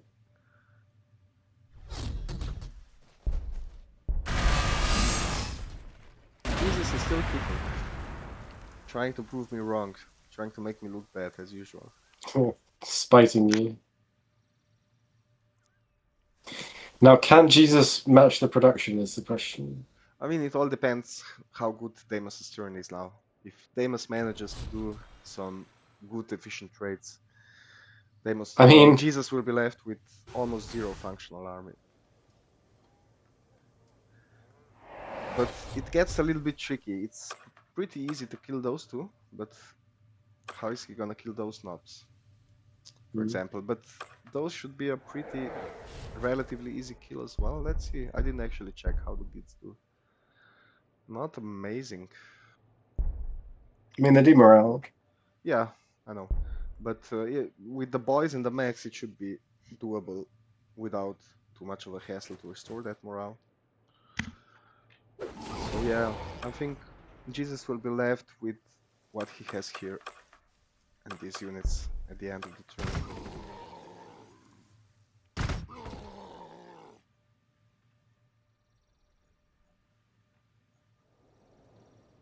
So kills the boy. Yeah. Easy kills. Wait, why did you? Using Oh, the dev it wasn't full health. I was like, why the death trade only one taps it? That big boys. The big boys and then small boy is okay. The ones who walk away. Man, the nicknames in this game are so The one who cringe. walks away. It's like the ones who walk away is like asking to lose that unit. It's like I don't know, man. They don't lose. They just walk away. You can't be killed if you just walk away. You don't give the consent. okay, what else does he have? He has some gits. He can't really kill a lot. He's all gits. But again, what Jesus is left now is one very scary war boss, admittedly, one knob, some trash units. Yeah. Tough situation to be in. Deimos is slowly running out of army, but Jesus is running out of army faster. You can't run out of armor if you don't have one. Big brain Think moves. about this. Think about this. Truly the next gen of Gladius IQ. Yeah. The key to not losing is not playing. Yeah.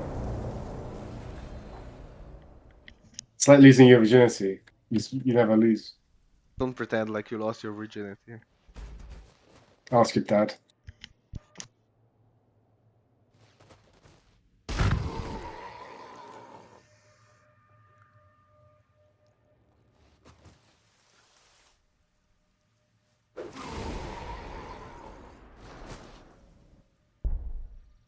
A little bit awkward.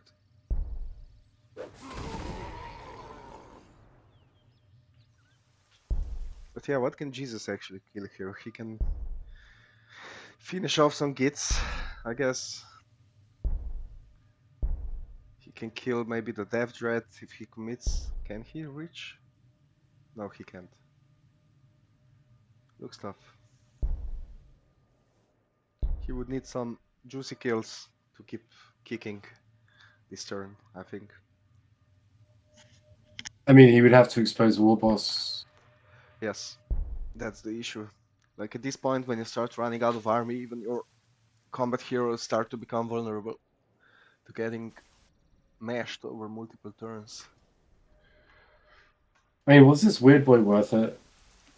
I wasn't really following how many frazzles it got off. It did get him to knobs a little bit faster. Like, Deimos is getting a lot of science from the map. Jesus would be lower science without that weird one that Deimos is. But still, I don't know. I think heroes in general were not worth it compared to the strategy that Deimos went for, which is just walkers and kids. I mean, are flash kits just good because they give R2, or in a particular matchups where you want to adopt a more ranged defensive playstyle? I guess if there are factions that are even more exclusively R-run than Orks, like Drakari or Tyranid or something. Yeah, it depends if you want to, if it's desirable to have Overwatch lines or not, I think.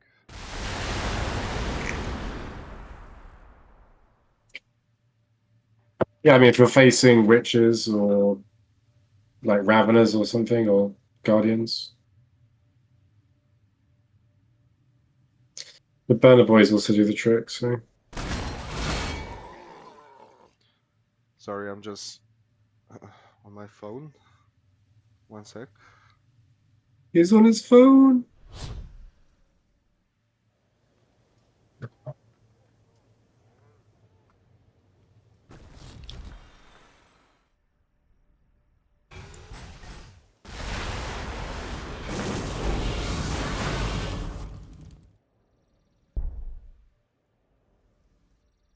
Deimos does seem to be peeling off from the city. Maybe we'll see him redirect his focus to this and stop attempting to siege, because his army is starting to get into a little bit of a rough shape. And he has some easy kills right now. But yeah, it does look like Jesus will avoid outright dying for now. Probably just to spite me.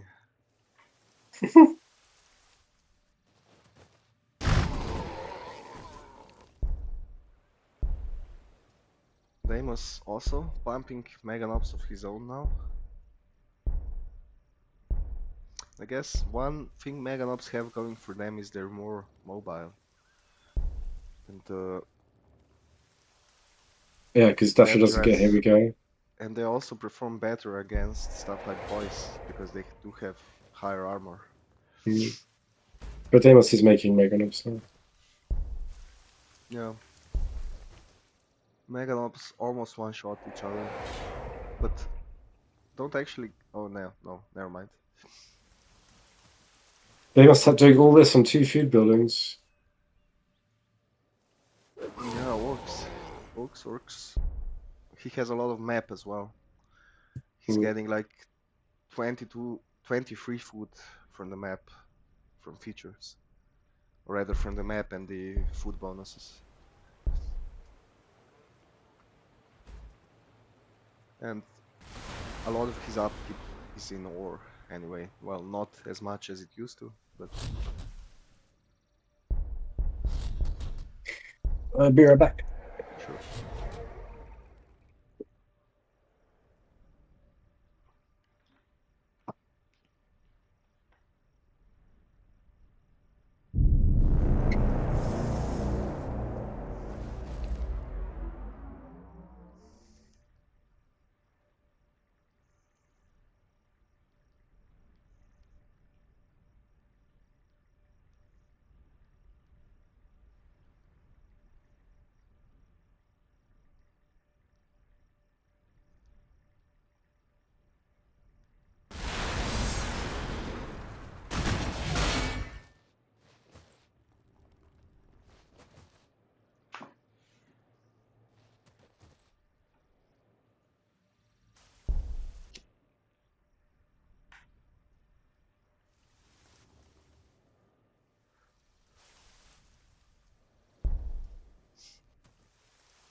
So yeah, the production being equalized is catching up. So the upkeep is looking a little bit better right now. Jesus is still super low on 13 upkeep.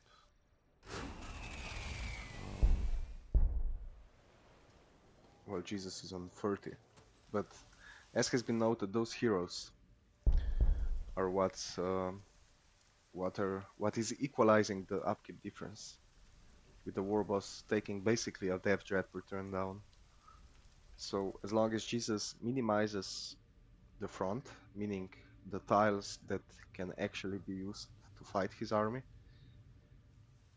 the upkeep difference doesn't matter that much. And Jesus has been doing a good job at that. doing selective engagements where Deimos is not really using all his army. Well, rather, in the last fight, he was using most of his army, but Jesus did split up his attention, and then utilized that split to get a small win on that front while losing that front.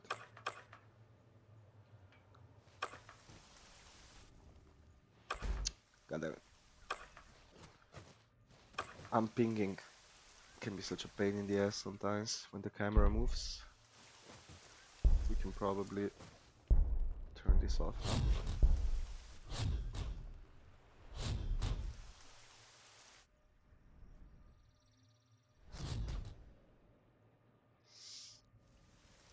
Deimos seems to be repositioning. Probably wants to reclaim that relic. And then either Jesus will move out and he can try to fight him outside, or he will move bot and try to catch him, or he will do neither of those things and he can try to push him.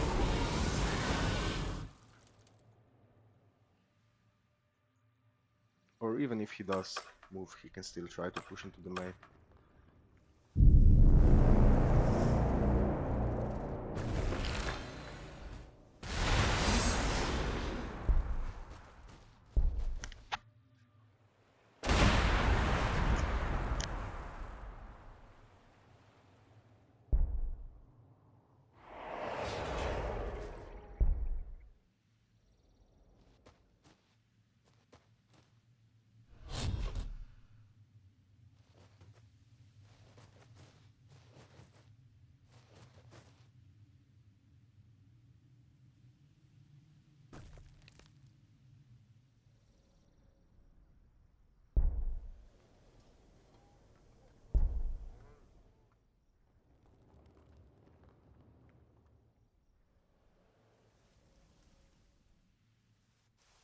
So yeah, not a lot to say about the game right now. The cities are not really being developed anymore. They was adding, I mean, still some resources to be added, but it's unlikely we will see any more barracks. It looks like it will be 7 from Deimos and 7 from Jesus.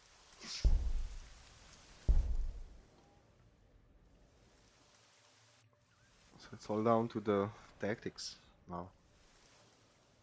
Jesus still on the back foot by quite a large margin when it comes to numbers, but utilizing tactics, minimizing contact, and utilizing the war boss, probably the weird boy, which is something I haven't been following enough, perhaps, Frazzles, to stay in the game.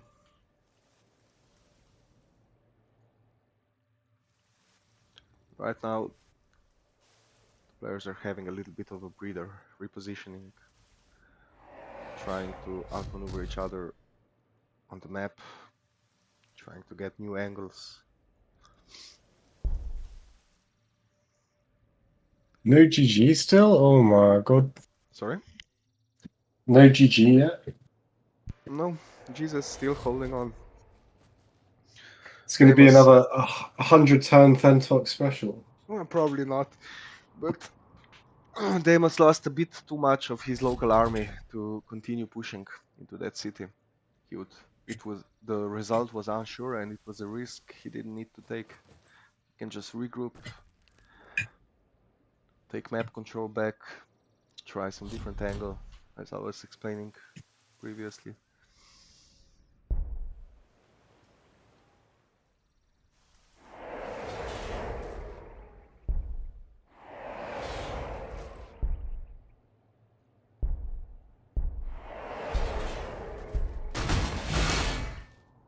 Deimos switching to seems to have switched completely to Meganop production, although probably we will see him add more walkers again when his food starts to run out.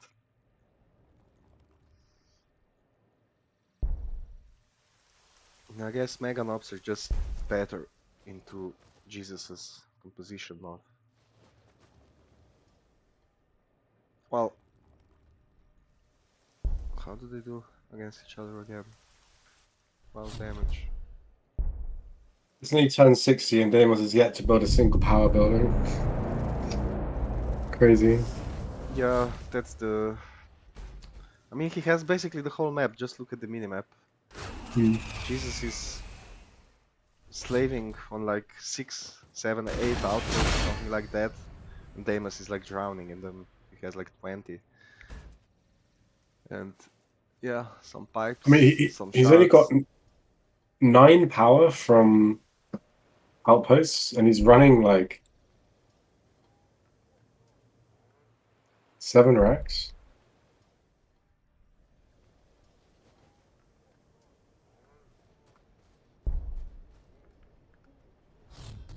Well, the HQs give him 6, so when you account for the HQs, most of his cities are self-sufficient. The main is running some deficit, like 7 energy worth of deficit, and that's easily covered by the outposts on the map. So, not that surprising when you control most of the map. Energy being one of the juicier things you can get from outposts, usually.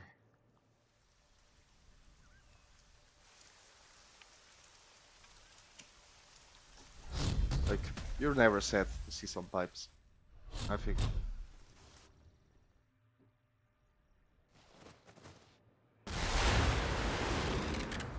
Okay, has Emerald now. Can boost his accuracy, which puts his damage into pretty scary territory. Not amazing against knobs still. So that's a saving grace for Jesus. The Gits do not perform well into knobs. But I do think still, if you have the option, you want to produce Death Dreads into knobs more than you want to produce knobs. Then just ring around the rosy. What do you mean, like the positioning game? No, I mean like the counter. What does ring around the rosy mean? Like it's like a circle, right? An endless circle. Like, oh, I'm producing knobs to kill the left reds, to kill the boys, to kill the, you know. Oh yeah, I see. Well, knobs and Death Dreads do trade relatively equivalently into knobs, but Death Dreads do not lose models and can be repaired by mechs. And they do slightly better. They do 11.6 on level 2. Okay. Knobs do a little Megalons can't be bombed. bombed by what? Like Oh, buttons. you mean they do not have that weakness? Yes, you have a point. But I mean, Jesus is not heavy on the tank busters anyway. I mean, if he sees enough death threats, he probably will switch, right? He's still producing boys. He has some food issues, which are not which are preventing him from building knobs. And again, probably due to having so little map. Those food bonuses do add up if you squeeze them for long enough. And yeah, it looks like Deimos repositioning bottom. Wants the relic and wants to try his luck pushing into the main. And also it provides him a new opportunity to catch some units on the move, because Jesus is forced to move to defend bottom now. Which again changes from him trying to approach a well-defended city, entrenched, into both armies in the move and opportunities open.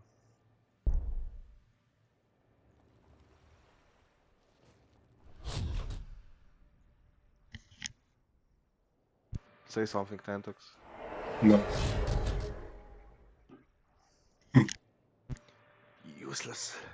I refuse.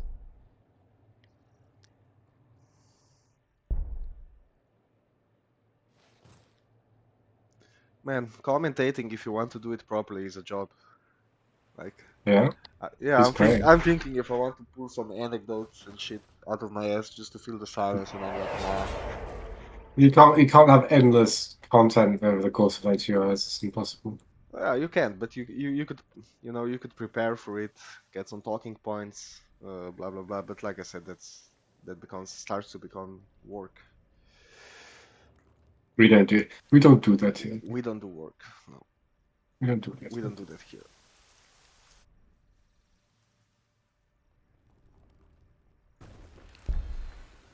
But I guess like I didn't went to check the YouTube statistics, but most people probably just skip to the fights anyway.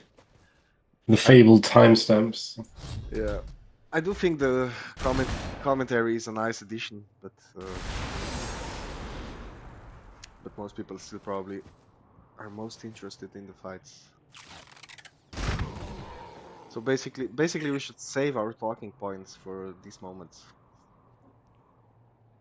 Yes.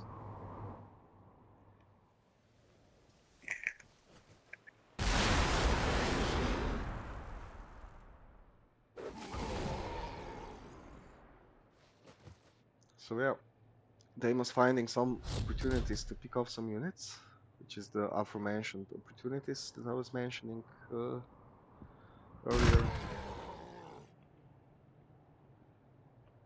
And also gets... I mean, Deimos' army is like 3 times the size of Jesus at the moment. Yeah. And Jesus still has issues producing knobs. So why do you think he's rotated south? Just to get more map? I was explaining it earlier.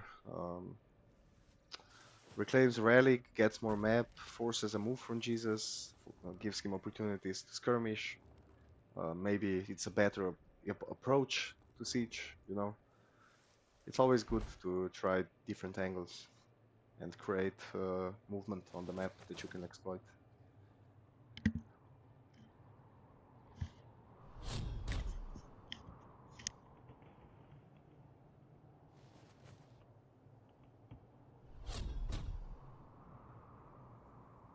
His plan might even be to push the middle city, like force Jesus to move bottom to try and defend that, and then just cut him off in the middle. Only just to do that. It would be a savvy thing to do. Okay, Warboss goes in. It's a dead dread. Very deaf, are you? It's the big boys. Big boys are going down. I mean, is that dead Warboss? Is it? It could be. I mean, he's gonna have to buffer to prevent that. 3 Mega Nobs and it's dead, yeah. He needs to do temp shield. He needs to do temp shield, yeah. Oh, he has a morning plate of WAAAGH now. Nice addition. Looks like he's not gonna go heavy on the buffering, so all Deimos needs to do is kill this with any potential overwatch. Those 3 tiles. Kill the Warboss. Should be doable, right? I mean, he needs to put a boy. Yeah, there we go. This is buffering a little bit. Yeah, is the knob also gonna go in? I mean, seems like a throw to do that. It does, but it also seems bad to lose the Warboss potentially. But I mean, we might be overstating it. How much is in range? 3 knobs, a Death Dread, some Gits. Maybe this knob can help with the boy. But here we go. These Gits can reach. I mean, he has some options, but actually killing the Warboss starts to become a little bit iffy if you actually have to kill this and this as well. We'll see.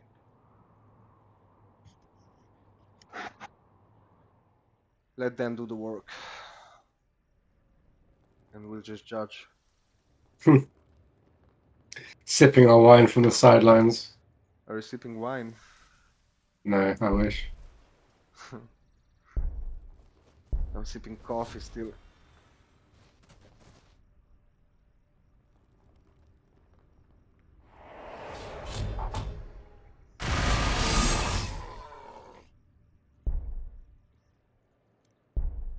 I don't think he'll go for the Warboss this turn. It would actually take like 4 units to kill it, and I don't think he'll have 4 appropriate units or the tiles. Appropriate units. Yeah, as in not mechs, but like knobs, you know, or not boys, but knobs. Be right back. Let me say something in the meantime. Okay. I don't think he is going for the world boss.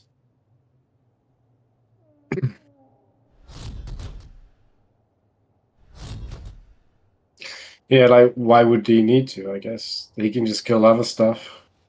It's not like Jesus can counter. And it would take a lot of action economy to kill this war boss. Unless it would end the game, like, there's just no need, I guess.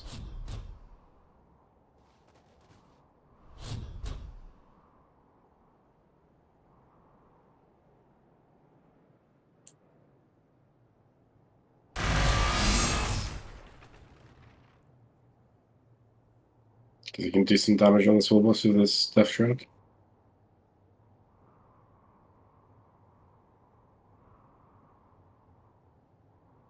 Okay, I'm back. Evil Sun He opted to City kill. Freaks. What's happening? I think he Warboss just is killed the running. Death. He killed the Death Dread. I mean, it makes sense, right? He can definitely kill the Death Dread. Why get all finicky trying to kill the war boss? It's not like Yeah, Jesus can come yeah. out of the city. I mean, Jesus has two options. Either he commits here, and then Deimos gets more units to kill on the counter attack, or Jesus backs off and Deimos gets to approach the city. Which is all good for him. He traded one Death Dread for a Death Dread and a boy, which is fine, since he has the advantage. And he gained some positioning with it, along with the trade.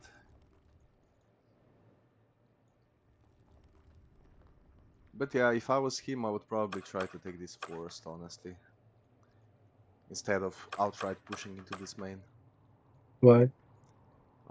Just to force some reactions from Jesus, it would be very awkward for him. Because then he would... If Deimos was actually positioned and entrenched here, he would have the option to go top, to siege that city. He could hit the middle city, he could try to go bot, siege the main city. So it's, you know, it forces Jesus to come out and fight. Isn't it kind of awkward to sandwich yourself between two cities? It's not if you have army superiority. If you have army superiority, why not just go for one city?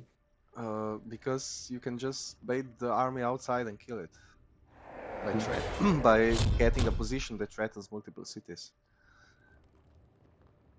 Basically, this, if he had this spot, he would be threatening all the cities at the same time. Which would force Jesus to either accept that one city is gonna get hit without proper defense, or go outside and try to fight.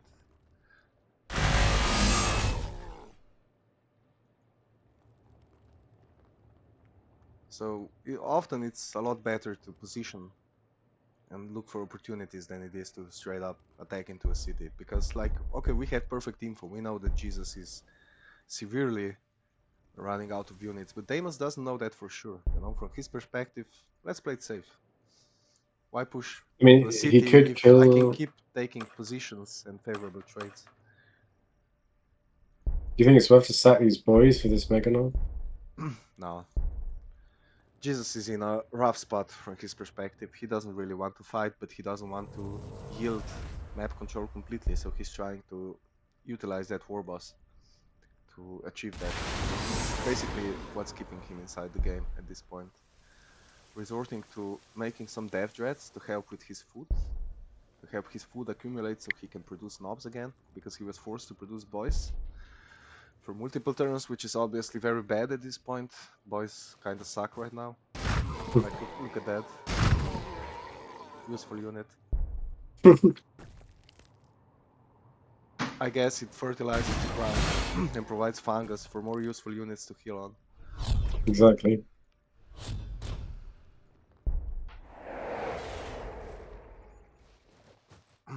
But yeah, I mean, pretty action-packed game.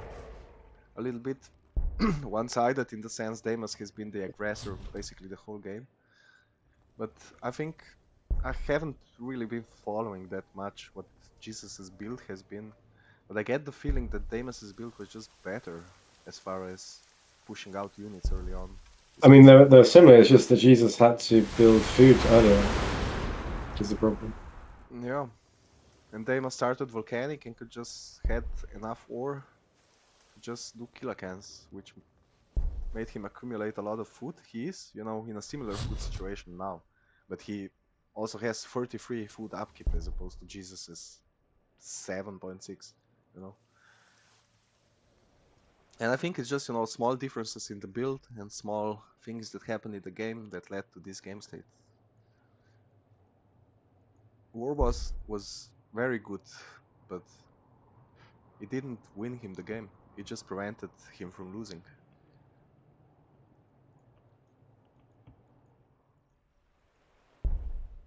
Warboss can carry 1 versus 1s, I think, a lot of times, but I don't think he can do that against Ork. Ork just has too much burst to threaten him, so you can't use him too aggressively.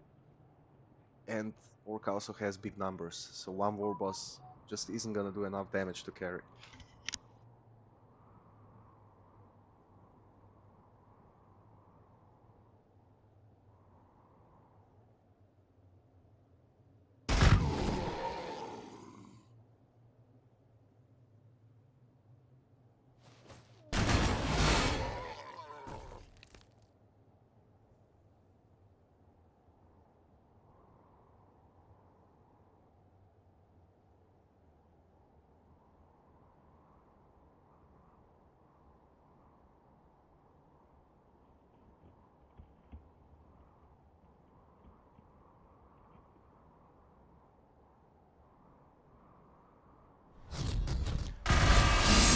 So yeah, Deimos tightening units.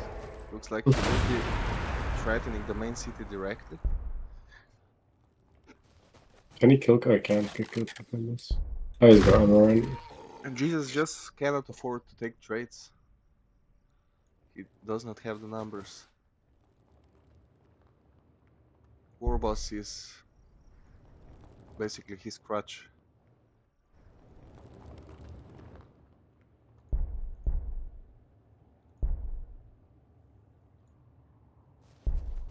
He will also lose the temporary shield in 2 turns. What do you mean? What do you mean by can't afford to take trades? Is it just that He doesn't have the numbers, Really? even if it's good trades at this point for Jesus. He cannot afford to lose units right now. Deimos can. If Jesus loses units, he cannot prevent Deimos from killing his warboss anymore, and then he loses the game. So I don't know. Jesus would need a miracle. He's just severely outproduced at this point. And has been for some time, of course. He's on 7.6, and if you count the energy, he's at 8 upkeep. 8 upkeep against Deimos's 44 upkeep. Let it sink in.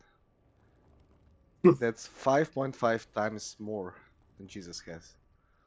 And of course, a lot of it is in transition, walking across the map, etc. But, you know, still, that's brutal. Warboss super keeping Jesus in the game right now. Once that Warboss goes down, it's 100% over. Yeah, I think we're looking at the last moments for real this time. But who knows? Maybe For real Jesus, this time, no fixies. maybe Jesus will spite me again.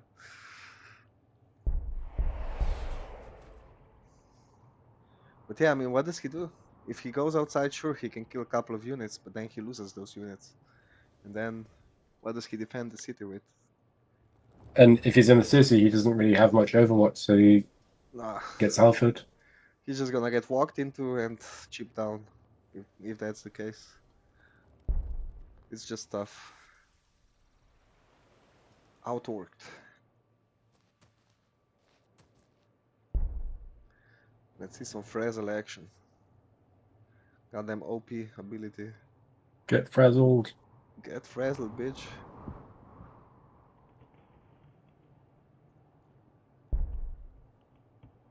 I mean, there are like 3 Meganobs on both sides that can fight, and the rest is just chaff. So Jesus elects to fight. We'll probably go for that Meganob.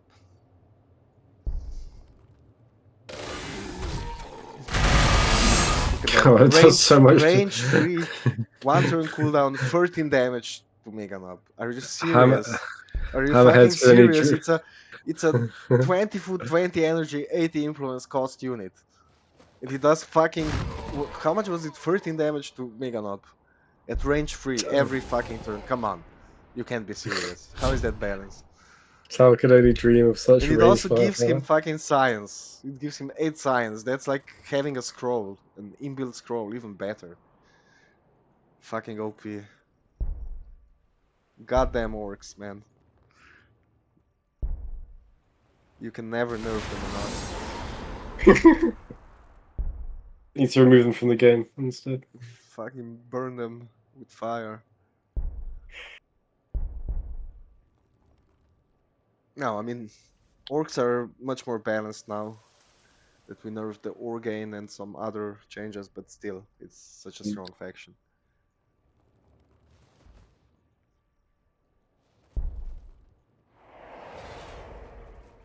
I mean, which is nice. Orcs usually suck in these games, don't they? I don't know. Orcs have always been kind of strong. I mean, not in Gladius, but like in the tabletop, I know they're very gimmicky because you know orcs are supposed to be fun, and gimmicky is fun. Yes. Of a sorts, I guess. Looks like it's a little bit awkward for Deimos as well, taking some time to think about his moves here.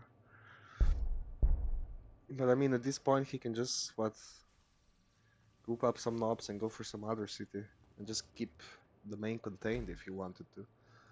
But he'll probably take some units here, take those mega knobs. At the bare minimum, temporary shield is running out next turn, I believe. Yeah.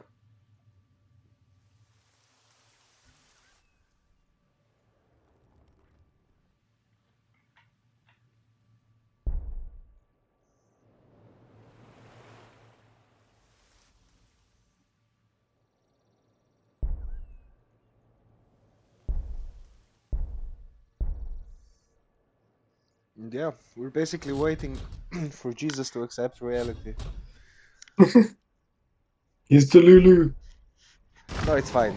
It's you know, it's the finals. It's a competitive game. I'm just having some fun. It's completely okay to try and play this out. Looks like the war boss might be threatened. Interesting choice by Deimos.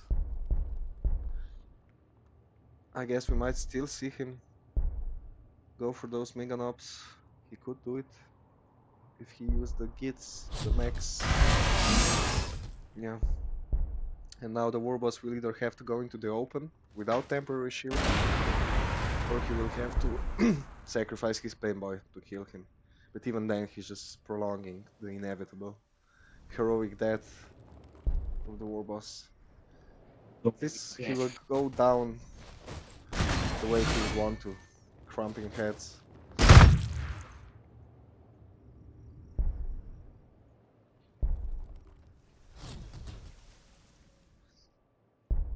Jesus resorting to producing boys again.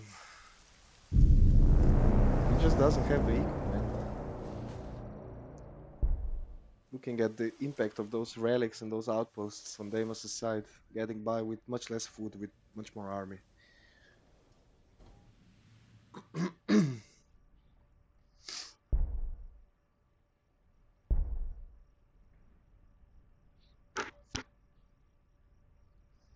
Yeah, can he even kill? I mean, I guess he can kill a knob and free the war boss, but then he loses those knobs. And again, he cannot afford to lose units for nothing. Or for nothing. 2 knobs for 1 knob. It's definitely not a favorable trade.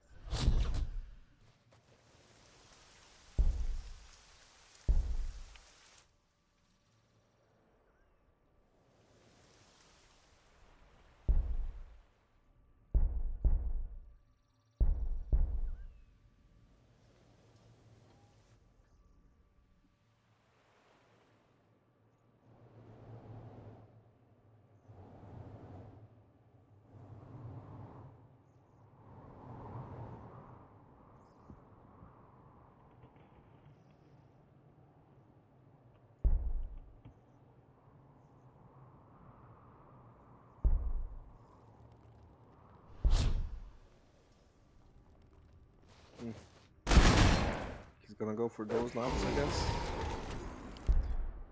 Gonna use his OP Frazzle, I'm presuming. The OP Frazzle.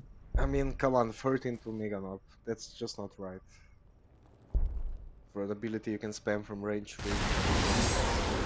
Outrageous. Outrageous. Okay, not gonna attempt to save the Mega. Or rather, probably just gonna use... Where did his paintball go? Is he dead? Into the city. I guess he's just accepting. And he did actually take some good trades. He's going all out. He's going... Okay, it's toward... Oh! Oh! Oh! Teleports? I feel bad for not noticing that. What? This is gonna TP out.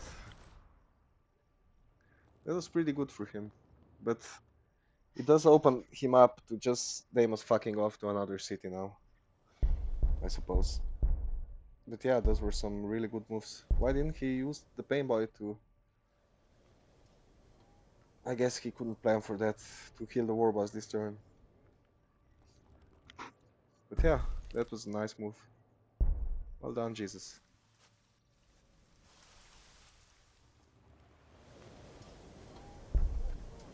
Just about got to 6 to get the ult and TP out. The jump. Man, Weird Boy is such an OP hero now.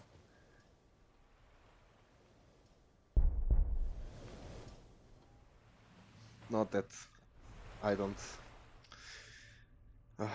what's the word? Partake? No, what I wanted to say is that Jesus needs all the OP to get right now. Oh yeah. So it's fine, something like that. He'll take what he can get.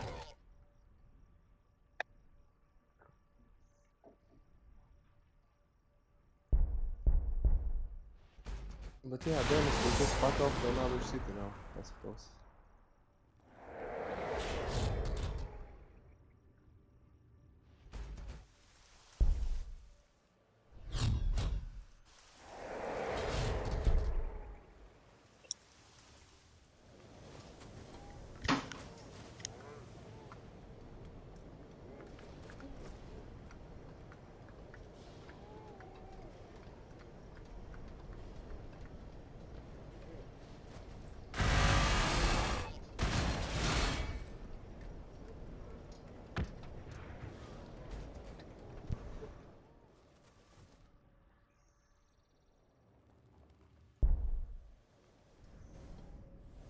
But yeah, look at that.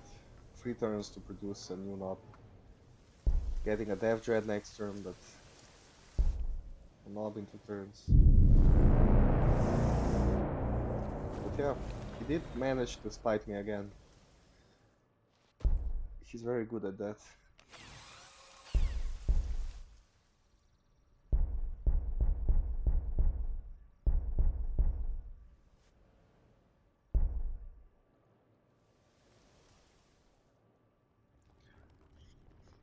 Well, since they refuse to end this game, I'm gonna need to go get some food. Be right back.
So Thentox has completely given up on this game, but I'm still kicking. Got myself some sustenance. I'm passing out, man. I'm not gonna make it.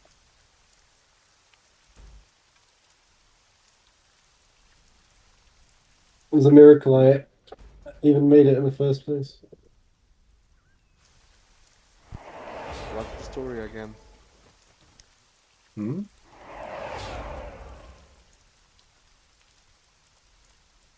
As in, why is it a miracle if you made I it? just didn't really sleep, so That's nice.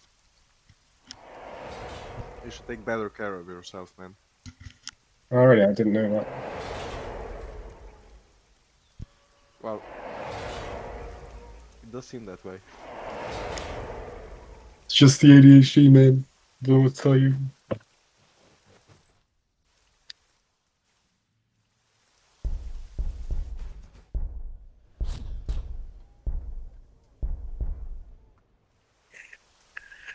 So yeah, Deimos doing a switcheroo. He just has the whole map and he's just bouncing between the city he's deciding to attack. Why doesn't he he can just rush one of these cities and just get it over with, please. I mean, that's what he's gonna do.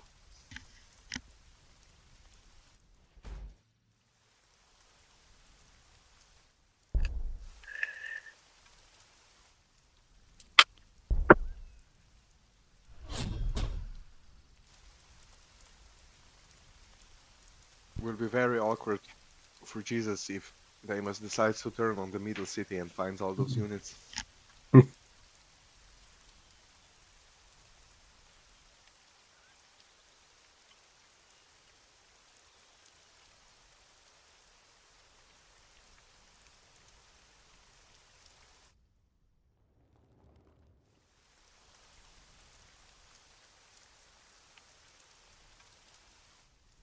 But yeah, let's see if Jesus can cook up another trick to stay in this game longer. That weird boy teleport was really nice, bought him some time.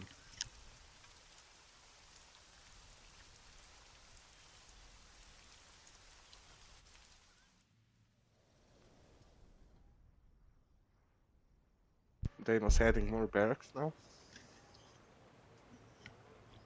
Apparently he got a tech that gave him +2 pop in every city. Oh, the Orc one? Yeah. Oh, they're both Orcs. Oh my god. I'm losing my mind, man.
I mean, Deimos seems to always be missing a couple of more units to be able to actually take a city down.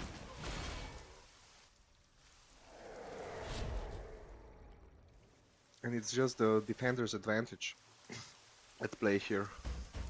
Deimos' units have to walk multiple turns to get to the action, while Jesus's are basically born amidst the action.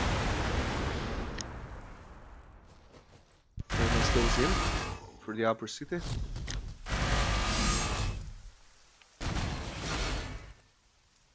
Some nice damage being done. Maybe he's just gonna lose patience and he's gonna ignore everything to kill the city that has no max in place to repair it. We'll see. But Jesus has to react here.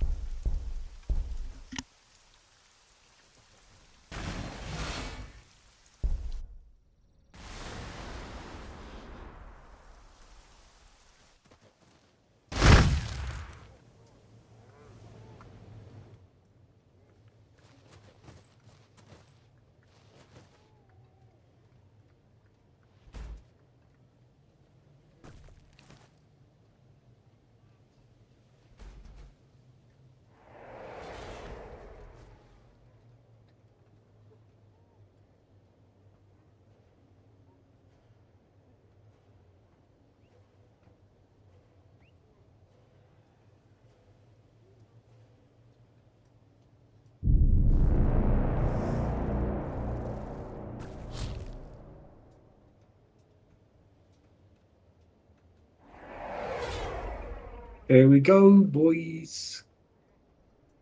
Here we go. Yeah. I mean, Jesus has some units in place, but there's not a lot of very good targets exposed from Deimos' side. And if he decides to use those units, he's just probably gonna lose them all next turn.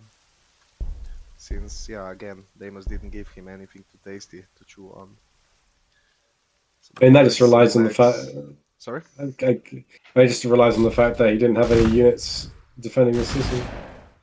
Yeah, basically.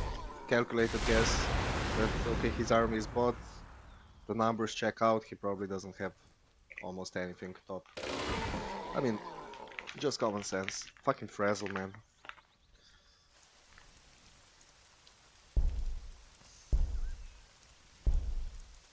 Weird Boy is such a good hero. He can kill the city this turn if he wants to. Yeah. Because I don't think, what can he kill? He can kill those gits, yeah. I guess he can kill the knobs, maybe, not really.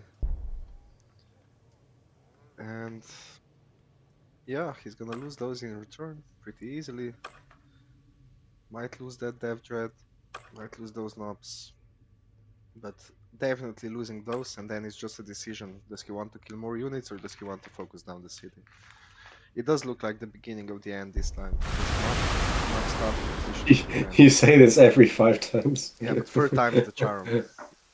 It's not the third time. There's only so much bullshit Jesus can get away with.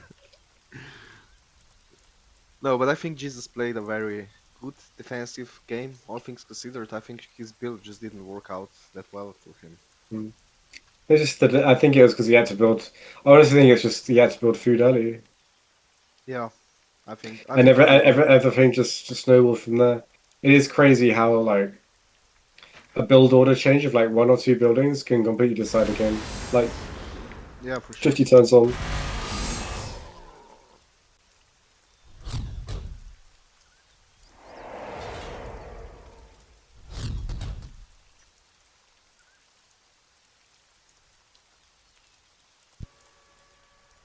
But yeah, I mean, it was kind of fun to have a mirror match and be able to compare in this way and analyze where it went wrong for Jesus and what Deimos did right. We've jinxed it now. Jesus is gonna win. Sorry? We've jinxed it now. Jesus is gonna win. Man, there's no way. I think it's mathematically impossible. Jesus has lost the game like 20 turns ago. It's just been. I mean, of course, miracles can always happen, you know, but it would require some serious mistakes from Deimos. Even if he loses his whole army here, he just outproduces.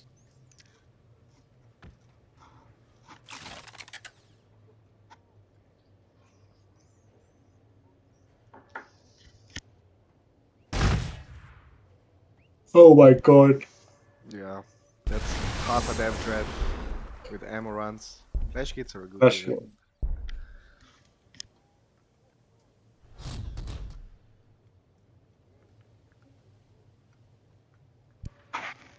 Yeah, I'm just gonna go for the city, and even if Jesus pulls a surprise out of his ass, the city is gonna be in reach of being killed next turn. Or maybe even... No, he can't do it this turn. Almost. And that's his... Or Not super important right now, but still. I think at the It's point still of it's. losing the city, it's GG is gonna get called. I mean, it still supports him building units and building buildings. Yeah, it's correct, and GG is called.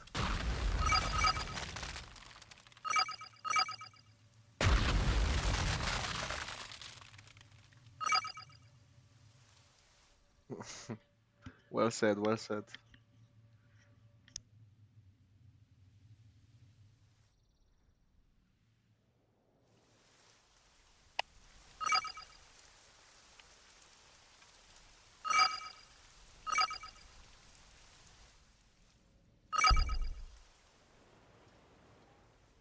Deimos is so cold. He's all right. Yeah, GG bye. I think he GG wants. bye. I think he wants to go do other stuff now, and I completely get it. But yeah, it was a pretty cool game, all things considered. Let's look at the stats. I enjoyed the Orc mirror, I must say. God, they produced nearly the same amount of units. They did? Yeah. That's strange. Military graph, yeah, not that far apart. But it was just like, Jesus, 28 boys. Too many boys. 3 dev Boys, boys, dreads boys, boys, versus boys, boys. 7 on Deimos. No flash gits. 4 tank busters. What, no kilocans? He produced no kilocans, yeah. Yeah, maybe looks like he was unhappy about his start, not getting on ore. Looks like he wanted to go for kilocans as well, if given the opportunity, but you know, you get what you get. And that's just Gladius sometimes. I think he had other options as well. He had a lot of energy. Um, although, honestly, Devcopters would suck into kilocans, now that I think of it. So yeah, with no orc, he was limited to infantry, but I think heroes didn't really work out for him. Even if they did perform well, they had an opportunity cost. And I think he needed more busters, honestly. I mean, I know that Yeah. he still needed to deal with the boys, but there weren't that many boys, honestly. The busters have stick bombs as well. Yeah, also that. So I think he needed more busters. That would have helped a little bit. Um, but yeah, it's probably one of those matchup things where Kilakens are a very good unit, and if in a mirror your opponent gets to produce it and you don't, you're at a disadvantage. That's definitely true. But I also think it all came down to tactics in the end. But of course, um, Jesus being so low on unit count was kind of game defining for him. He was behind all game because of that. For sure. In any case, interesting game one. I enjoyed it. Thanks for tuning in. Thank you, Thentox, for the help. I want live support. Yeah, for the live support. And see you next time. All right. Bye bye. Bye bye.